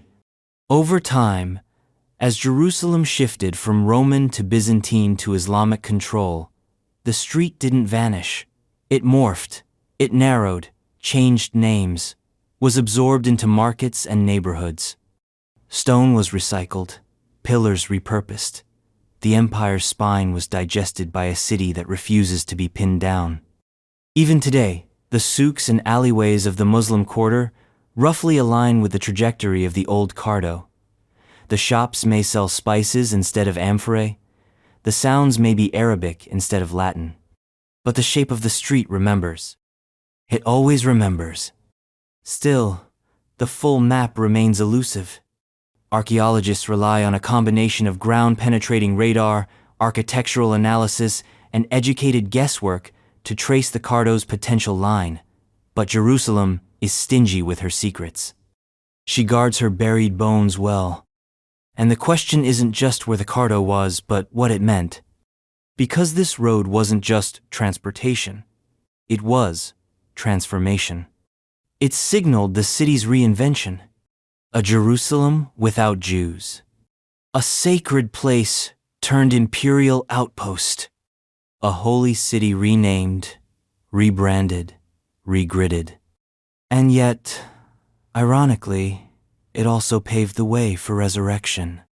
When Christianity became dominant, the Cardo was repurposed again, no longer just a Roman street, but a pilgrimage route.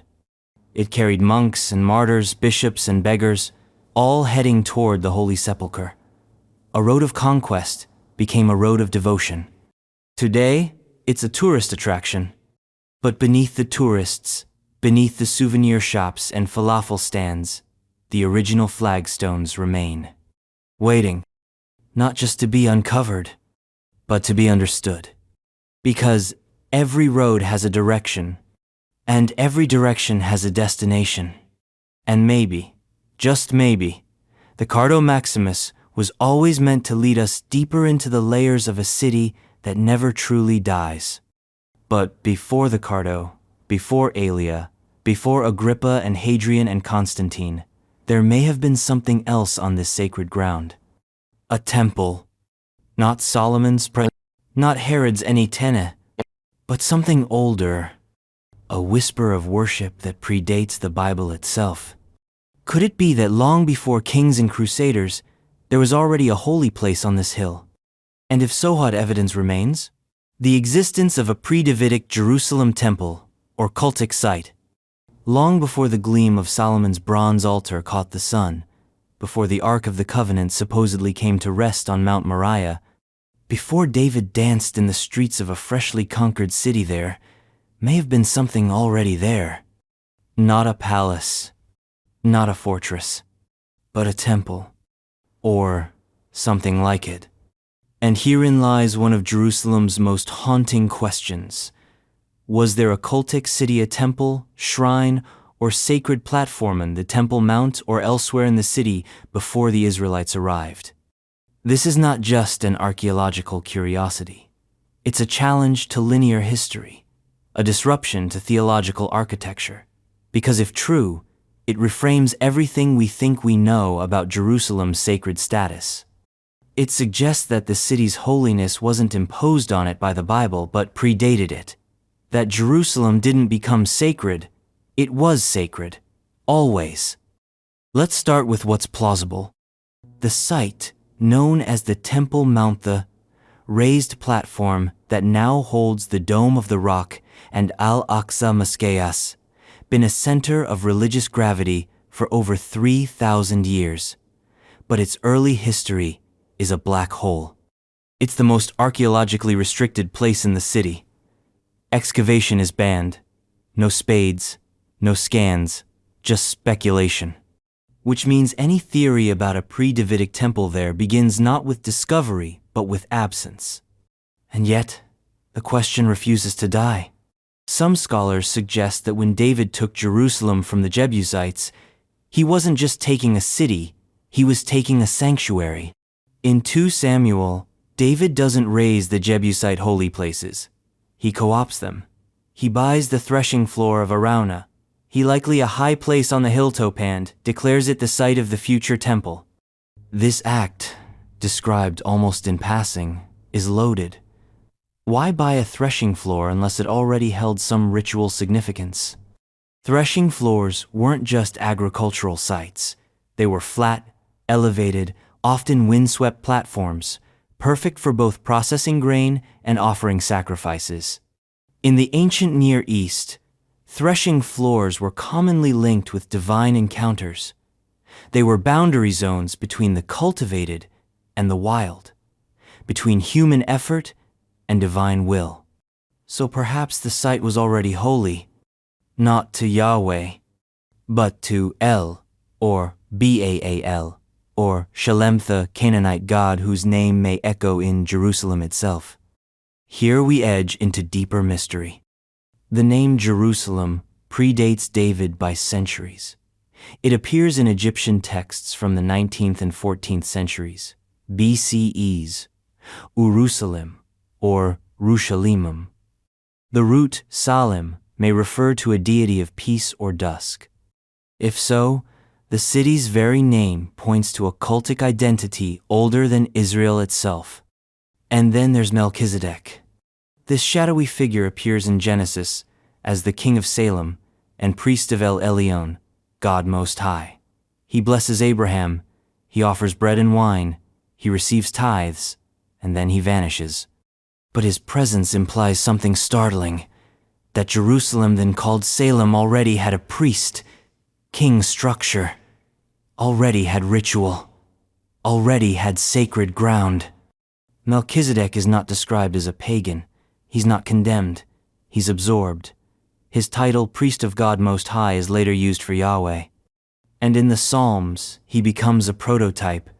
You are a priest forever, after the order of Melchizedek. Why? Unless there was a tradition respected, perhaps even remembered, of ancient priesthood on this mountain. Now step outside the Bible. Look at the land. Jerusalem sits on a ridge between 2 valleys, the Kidron and the Hinnom. To the east lies the Gihon spring, the city's only natural water source. Water, elevation, and visibility, the holy trifecta of ancient cultic geography. High places were favored for temples. Springs were associated with gods, and isolated ridges made good foundations for altars. Every element of early Jerusalem's geography screams cultic potential. And there are precedents. In other Canaanite cities, Hazor, Megiddo, Shechem archaeologists have found sacred platforms and cultic installations that predate Israelite arrival, basalt altars, standing stones, temples aligned with solstices. Religious life was not an Israelite invention. It was inherited, adapted, rebranded. So why not Jerusalem? Why assume David began with a blank slate? Maybe he didn't choose the Temple Mount. Maybe it chose him. Of course, the counter-argument is strong. There is no direct archaeological evidence for a pre-Davidic temple in Jerusalem. No foundations, no altars, no inscriptions. The Temple Mount is sealed. The city of David has been extensively excavated, but its cultic record is ambiguous. Some finds suggest ritual activity, incense, altars, figurines, high-status pottery, but these are scattered, contested, and hard to date precisely. And Jerusalem may have been relatively small before David's conquest. Some scholars argue it was a mere hilltop village and not grand enough to host a full-scale temple. But here's where nuance enters. Small cities had sacred spaces, village shrines, open-air altars, sacred stones. A temple doesn't have to look like the Parthenon to be real. It just has to gather people, channel ritual, anchor memory. And memory, in ancient Israel, was never truly erased, it was repurposed. That may be the key.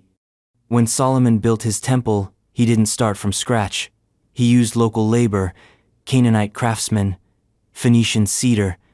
He built on a site his father had purchased from a Jebusite. The blueprint was new, but the ground was old. Even the language of the temple cherubim, sacred bread, incense draws from broader ancient Near Eastern religion. The temple was both a revolution and a continuation. A break and a bridge. So the question remains, was there a temple before the temple?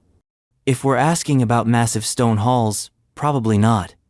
If we're asking about a designated sacred space used for offerings, rituals, and divine encounter, almost certainly. Jerusalem's holiness wasn't invented overnight.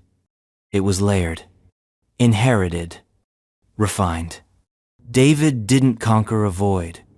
He conquered a mystery. And like so many conquerors before and after him, he chose not to destroy the sacred. He renamed it. And in doing so, he lit the fuse for everything that came next. Because if we accept that Jerusalem had cultic significance before David, then we must also ask, what else have we missed? What lies outside the core? Outside the gates?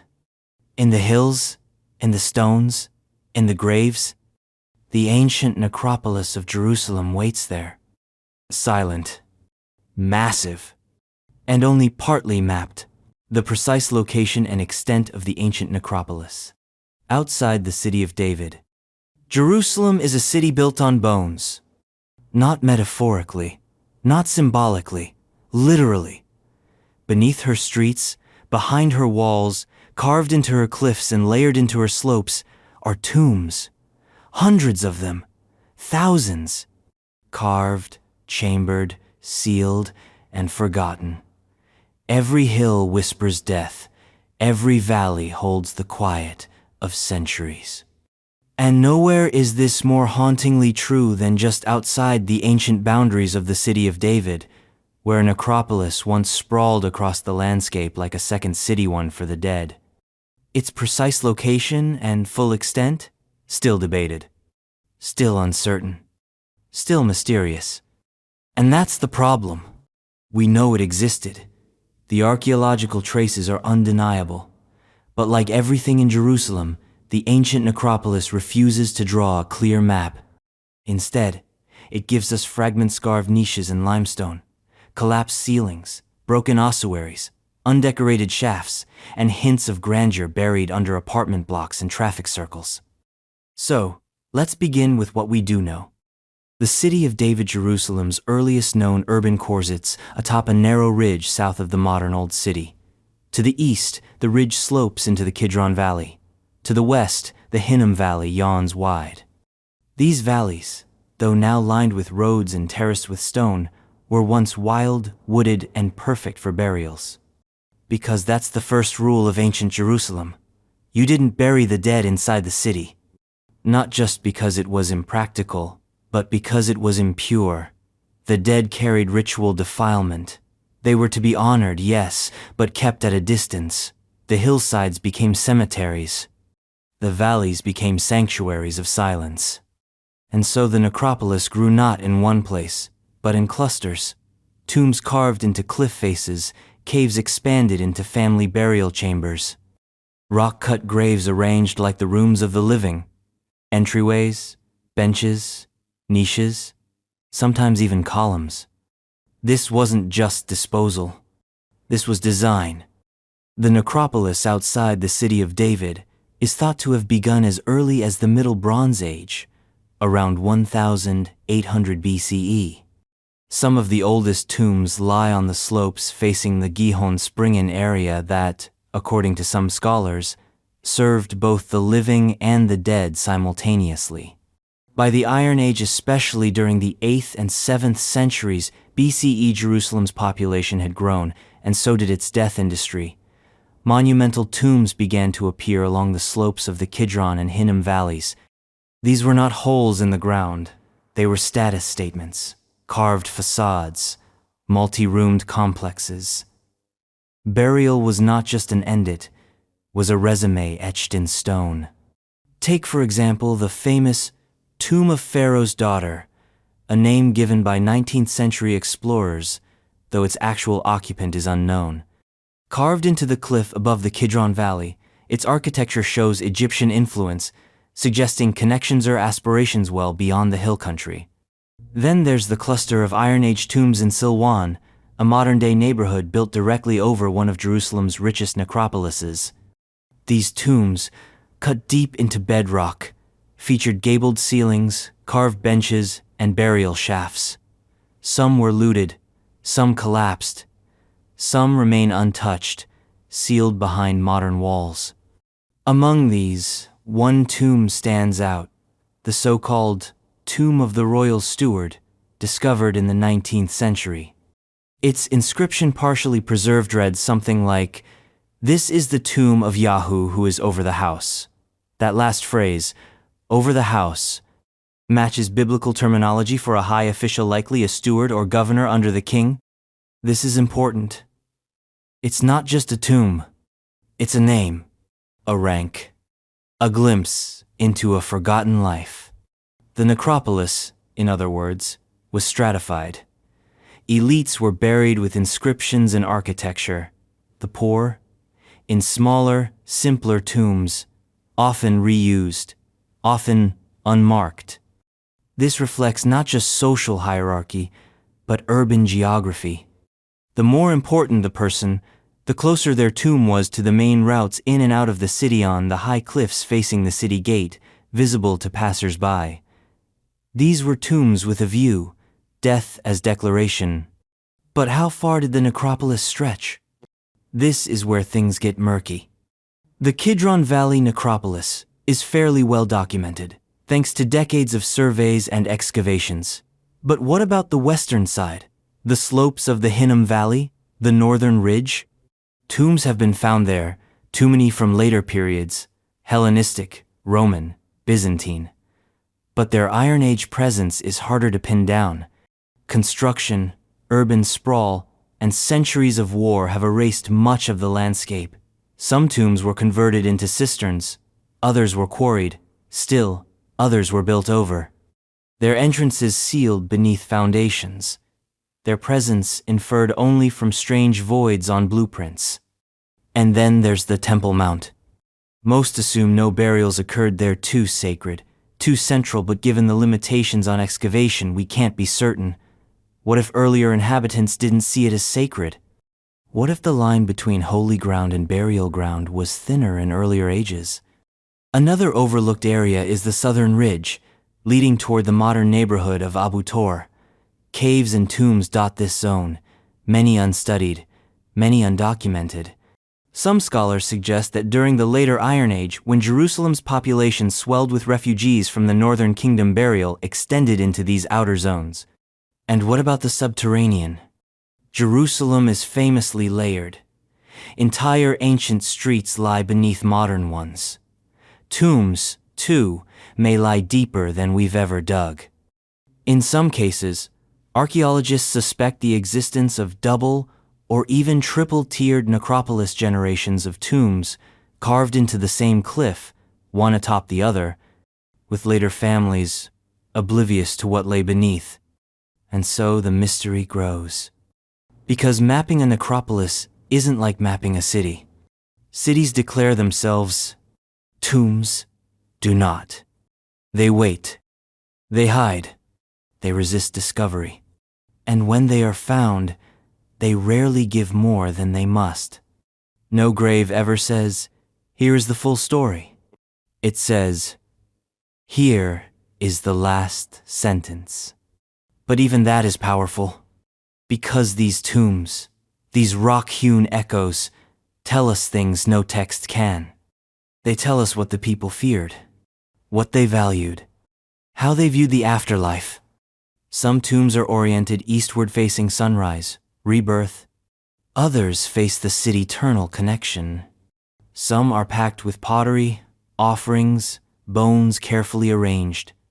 Others are stripped bare. Each pattern is a theology. Each void is a choice. And yet, even with all we've found, we have only a partial map. Many tombs remain undiscovered. Some are known but inaccessible. Others are gone erased by development, robbed by antiquity thieves, dissolved by time. And so the mystery of the necropolis is less about what it is, and more about what it was meant to be. A memory made permanent. A place where the city's beating heart laid down to rest. A second, city shadowy, silent, and sprawling, mirroring the living one above. And like every city, it had its own architecture, its own order, its own forgotten kings and queens, which raises a final, piercing question. If this was where Jerusalem buried its dead, where did it crown its living? What was the true center of power in the early monarchy? Was the city of David truly a capital? Or just a glorified hill town with good PR? The nature of the city of David as a capital in the early Israelite monarchy. It began with a conquest, small, surgical, almost dismissible. A king with no kingdom yet to call his own, a hilltop fortress held by the Jebusites, and a vision that outstripped the terrain. This was not a glorious campaign. This was not imperial conquest. It was practical, strategic, a move on the chessboard that turned out to be checkmate for history. David took Jerusalem, and from that moment on, the city of David was born not just as a geographic location, but as an idea, a myth, a symbol. But how much of it was real? What did this city actually look like at the time David called it his capital? Was it an administrative powerhouse, pulsing with scribes, soldiers, and diplomats? Or was it a glorified village with delusions of grandeur? This question, like the city itself, is layered, and every layer resists certainty. Let's begin with geography. The city of David, as identified by most scholars and archaeologists, sits on a narrow ridge just south of the current Temple Mount. It's small, astonishingly small, roughly 12 acres. Long and thin, like a finger pointing toward the Gihon spring. To the east, the land drops into the Kidron Valley. To the west, it curves into the Tyropoion Valley. It's naturally defensible, with steep slopes and a single reliable water source. In short, a perfect site for a Bronze Age hill town. And that's exactly what it was for centuries before David. Excavations have revealed significant occupation in this area during the Middle Bronze Age, around 1800 BCE, and into the Late Bronze Age. Fortification walls, domestic structures, silos, pottery. There is continuity here, not disruption. When David arrives, he isn't planting a flag on untouched ground. He's taking over a settlement with layers of life already embedded. But was it a capital? That depends on how we define one. In modern terms, a capital is a centralized hub of governance, a place where laws are passed, taxes are collected, officials are housed, armies are managed. In ancient terms, it's looser, more symbolic. The residence of the king, the location of key religious structures, a place with a name that echoes beyond its walls. By those standards, the city of David could qualify. But archaeologically, the evidence is murky. Some key structures have been proposed as signs of centralized power. The most famous is the so-called stepped stone structure, a massive terraced support system running down the eastern slope of the ridge. Built with large stones and retaining walls, it has the scale and permanence one would associate with administrative ambition. Above it lies another debated feature, the large stone structure, excavated by archaeologist Eilat Mazar, who proposed it as the remains of David's palace. That's a bold claim. Contested, of course. Critics argue that while the architecture is impressive, dating it precisely to the 10th century BCE, the traditional time of Davidus, difficult. Pottery sherds, carbon dating, and stratigraphy offer clues, but not certainties. And even if the structure is from that era, calling it David's palace borders on interpretive ambition. Still, its existence suggests something important. Someone, in the early Iron Age too, invested in large-scale construction on this ridge. Someone built not just houses, but infrastructure. Monumental retaining walls, multi-room buildings, structures meant to last. And that suggests centralized authority. Whether David, Solomon, or a later king, the point is this. By the 10th century BCE, the city of David wasn't just a settlement. It was a statement. But how big was the population? Here, the numbers are more modest. Estimates vary, but most suggest that the city of David, at its height in the early monarchy, held between 1,000 and 2,000 people. That's barely a modern suburb. But numbers aren't everything. Power isn't always proportional. Rome began in a swamp, Athens on a hill, and Jerusalem, according to the biblical narrative, was chosen not for its size, but for its neutrality. It was a Jebusite city, outside the tribal allocations. Not part of Judah, not part of Benjamin, a perfect compromise. And once David took it, he could reshape it. Politically, religiously, narratively. He moved the Ark of the Covenant there. He planned a temple. He made it the center of a new identity, one that transcended tribalism. Whether the city had paved roads, archives, and embassies is beside the point. It had a throne, a vision, and, perhaps most importantly, a myth. Because much of what we know or think we know about the city of David comes not from stone but from Scripture. The Bible paints a portrait of David's Jerusalem as vibrant, centralized, and spiritually charged. But it's also a portrait written centuries later, filtered through theological goals, political hindsight, and narrative drama. Separating fact from foundation myth is tricky. The archaeological silence in some areas is not proof of absence, but it is absence. There are no royal inscriptions from David's time, no administrative archives, no monumental gateways with David Melech Israel etched above them. And yet, there are signs, fragments of seals, clay bullae bearing names that align with biblical officials, storage jars with royal markings, layers of destruction consistent with invasions described in Kings and Chronicles. The city was doing something. And it wasn't just surviving, it was asserting. Still, skeptics argue that true statehood, the kind requiring bureaucracy, taxation, foreign policy, didn't emerge until the 8th or even 7th century BCE. That David and Solomon were more like highland chieftains than kings in the traditional sense. That Jerusalem's rise was gradual, not sudden. It's a valid challenge, but it also misses the poetic truth. Jerusalem didn't need size to matter. It needed story. And David gave it one. The boy who became king, the shepherd who defeated giants, the outlaw who united tribes, the sinner who was still chosen. He took a hill and made it history. He made the city of David not just a place but a metaphor. And once a city becomes metaphor, it never shrinks again. So was the city of David truly a capital? Yes and no. It wasn't the capital of a modern state, but it was the heartbeat of a movement, a religious axis, a political experiment, a memory in the making. And as it grew, absorbing new quarters, new people, new burdens, it needed more than symbolism. It needed infrastructure, storage, administration, power. And that brings us to the next great architectural enigma. A strange building, looming, pillared, mysterious. What was it? Palace? Bureau? Barn? Let's walk into the shadow of the pillared building.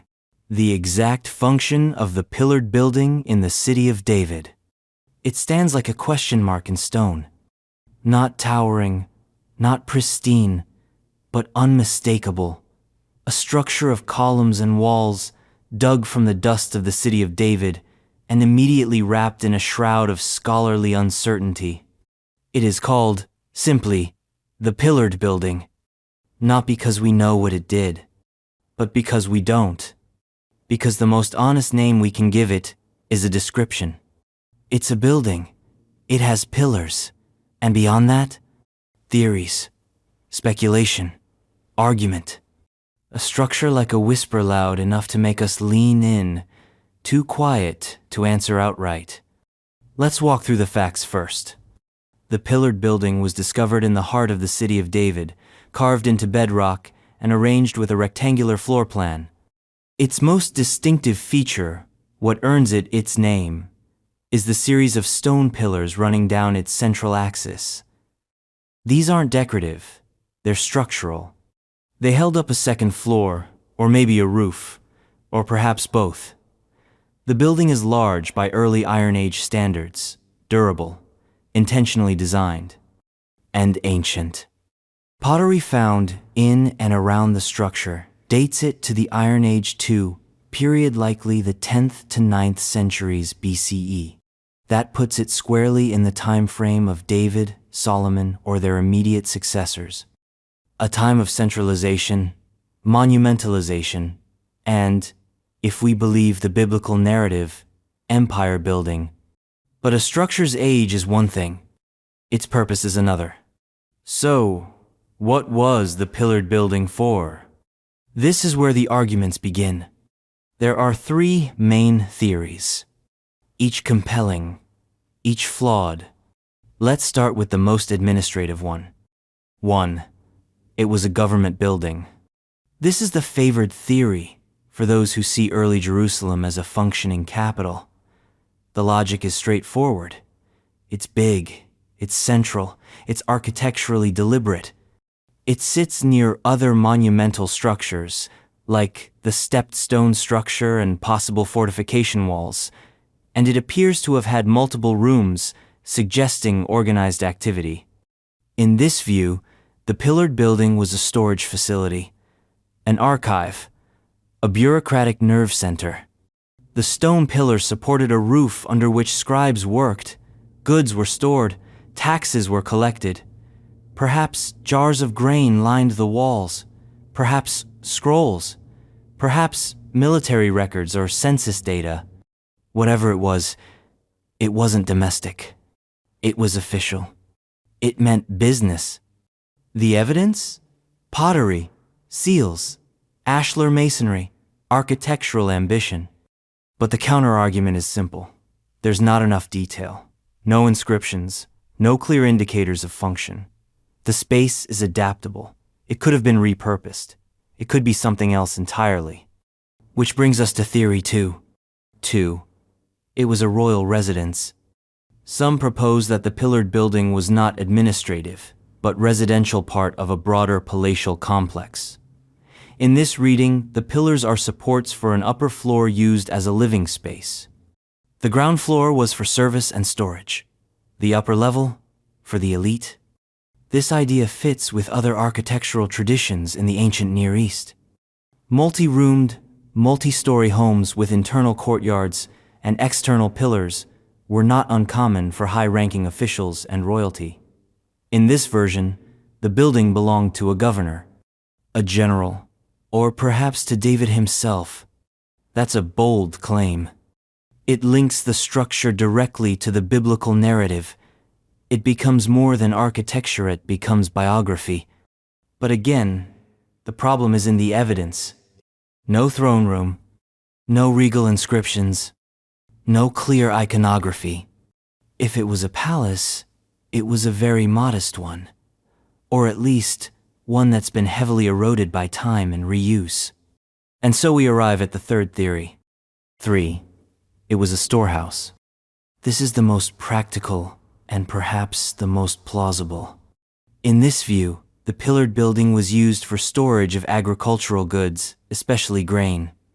The pillars supported a raised platform or second story where goods could be kept dry and ventilated. The thick walls kept out heat. The location central, but not sacred, was ideal for distribution. This theory is strengthened by parallels elsewhere.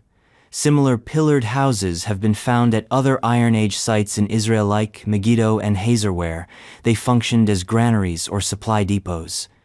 Some archaeologists argue that the layout is almost industrial, assembly line efficient. You can imagine workers moving between pillars, stacking sacks, counting inventory. If Jerusalem was growing, and especially if it was supplying soldiers, officials, or pilgrims, this kind of logistical center would be essential. But the critique here is symbolic. It's unromantic. It reduces a mysterious structure to a glorified pantry. And in Jerusalem, where every stone carries myth, people want more. But maybe that's the point. Maybe the pillared building is more meaningful because it was mundane, because it reflects the mechanics of a capital, not the grandeur, because it speaks to the invisible scaffolding of power storage, supply, administration. And yet, there's a fourth possibility, one not often spoken, but lurking in the background. 2, 4. It was multiple things, at different times. What if the pillared building was not static? What if it began as a warehouse, became a residence, was later converted into an office, and eventually abandoned? Structures evolve. Functions shift. The very ambiguity of the pillared building may be its most accurate feature, because Jerusalem, in the early monarchy, was itself in flux, growing, adapting, redefining itself with every generation. The building may reflect that. More mirror than monument. More transition than tradition. And here's where we reach the mystery's heart. Not in what the building was, but in what it represents. A trace of ambition. A mark of complexity. A structure that tells us something important happened here. Maybe it was taxes. Maybe it was worship. Maybe it was dinner. But it mattered enough to build in stone, to raise pillars, to preserve, to forget, and then, centuries later, to rediscover. And now, those pillars stand again. Not whole, but outlined. Not understood, but honored. They do what ancient structures often do best. They remind us that we do not know everything. And that, sometimes, is enough. But if Jerusalem had buildings like this, organized, architectural, deliberate, what kind of city was it, demographically? Who lived there? How many? How did they change? Because structures are only half the story. The other half? People. And people like cities are never still. The extent of population growth and decline in Jerusalem throughout the Iron Age and Persian periods. A city is never just its walls. It is never just its gates or towers or temples. A city is breath, footsteps, smoke rising from cook fires, children's laughter, and market haggling. A city is the hum of lives overlapping. And so to understand ancient Jerusalem, not just its bones, but its heartbeat, we must ask one deceptively simple question. How many people lived there? This is not a question the stones can easily answer. Pottery doesn't count heads. Walls don't record tenants. In ancient urban archaeology, population is always an educated guess modeled through architecture, estimated by area, and filtered through assumptions. But the arc of Jerusalem's growth and decline, through the Iron Age and into the Persian period, tells a story as dramatic as any military conquest or theological shift. It begins, as so many Jerusalem stories do, with David.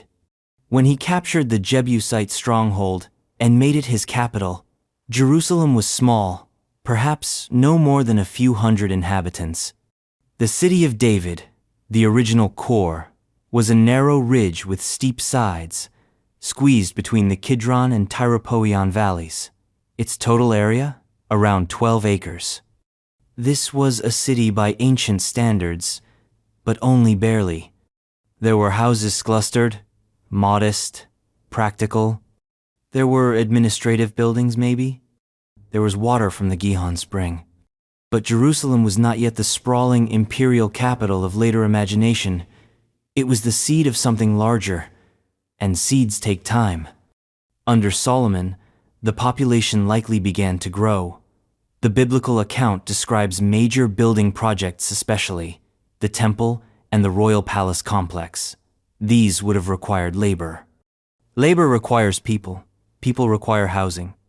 But even with Solomon's ambitions, the city's footprint did not dramatically expand beyond the city of David.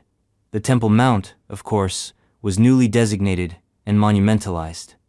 That would have shifted the city's center of gravity northward, but the residential sprawl remained compact. Estimates for Jerusalem's population during the 10th century BCE vary, but most scholars place it between 1,000 and 2,000 people. Small, dense, but significant. By the 9th and 8th centuries BCE, something changed. Jerusalem began to expand not just upward in architecture, but outward in scope. The new quarter known as the Western Hill, today's Old City area, came into focus. This was flat land, higher in elevation, more defensible. It offered space, potential, a blank canvas. And something must have triggered that growth.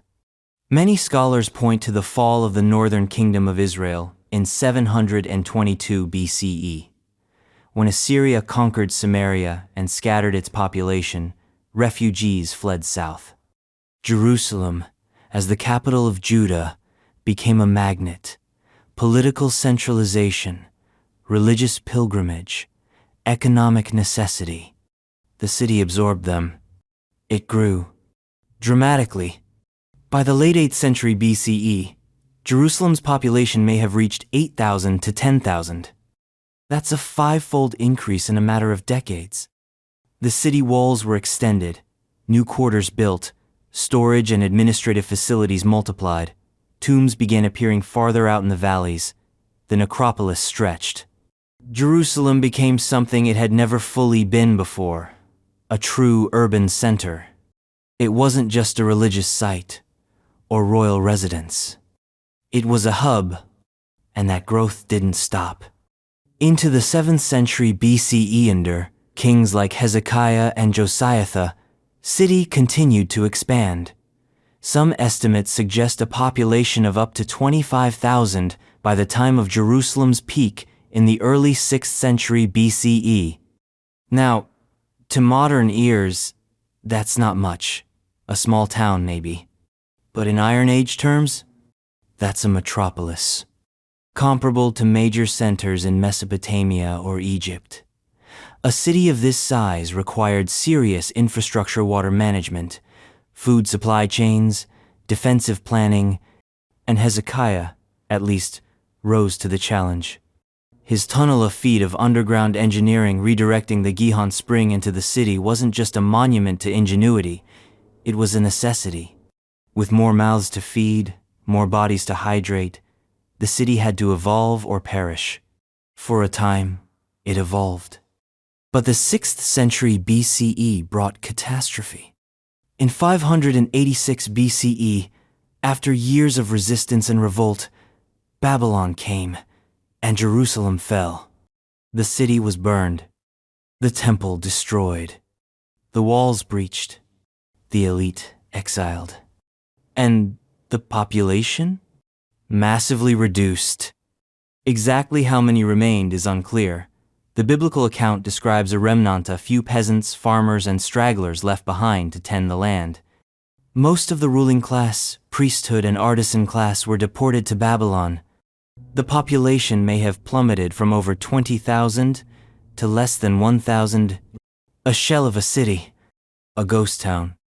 Jerusalem in the immediate aftermath of the Babylonian conquest was more ruin than residence. The Temple Mount was a blackened heap.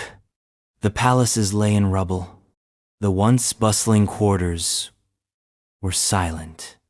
For decades, Jerusalem hovered on the brink of oblivion, and then slow rebirth. The Persian period begins in 539 BCE with Cyrus the Great's decree allowing exiles to return. Some did. Not all. Not even most. But a few came back with hopes, scrolls, and the dream of rebuilding. What did they find? A city shattered, a people divided, a temple gone. But still, they built. The Second Temple was modest, at first hardly the golden splendor of Solomon's reign, but it was something, a foundation, a statement. And so the city stirred. But growth was slow. The Persian authorities didn't invest heavily in Jerusalem. It was a provincial outpost, a sacred site perhaps, but not a capital of any real administrative weight. The governor of Yehud, the province of Judah, likely operated out of Jerusalem, but the city remained small. Population estimates for the Persian period range from 1,000 to 3,000 at most. A fraction of what it had been. Much of the city remained in ruins. The western hill was largely abandoned. Most habitation was clustered back in the City of David area and along the eastern slopes. The new walls, built under Nehemiah, did not restore Jerusalem's former footprint. They defined a much smaller, more modest city, one more concerned with survival than splendor. And yet, even in this period of limitation, something crucial happened. Jerusalem redefined itself, not as a royal seat, not as an economic hub, but as a spiritual anchor. The Second Temple became the new center of gravity. Pilgrimage replaced trade, Torah replaced taxation. A different kind of power took root, not imperial, but theological. And that identity would persist. Even as Jerusalem's population remained small, its importance grew. It wasn't the numbers. It was the narrative. By the end of the Persian period, Jerusalem was poised for transformation once again. Hellenistic influence would follow, then Hasmonean resurgence, then Herodian expansion. But the core pattern had already been set. Growth, collapse, rebirth, reimagination. Each phase leaves traces in pottery layers, burnt beams, widened streets, and narrowed hopes. But the question remains, who were these people? Who walked these alleys? Who buried their dead and prayed toward ruins? They were survivors, builders, Rebuilders. People who looked at a broken city and saw a future anyway. And what they left behind are not just walls and artifacts. They left questions. Questions like the one buried beneath the largest pile of unanswered stone in Jerusalem. What exactly was that massive, columned structure, half carved, half forgotten? What lies within the bones of the enigmatic step-stone structure? What did it support? What did it defend? Or perhaps what did it carry?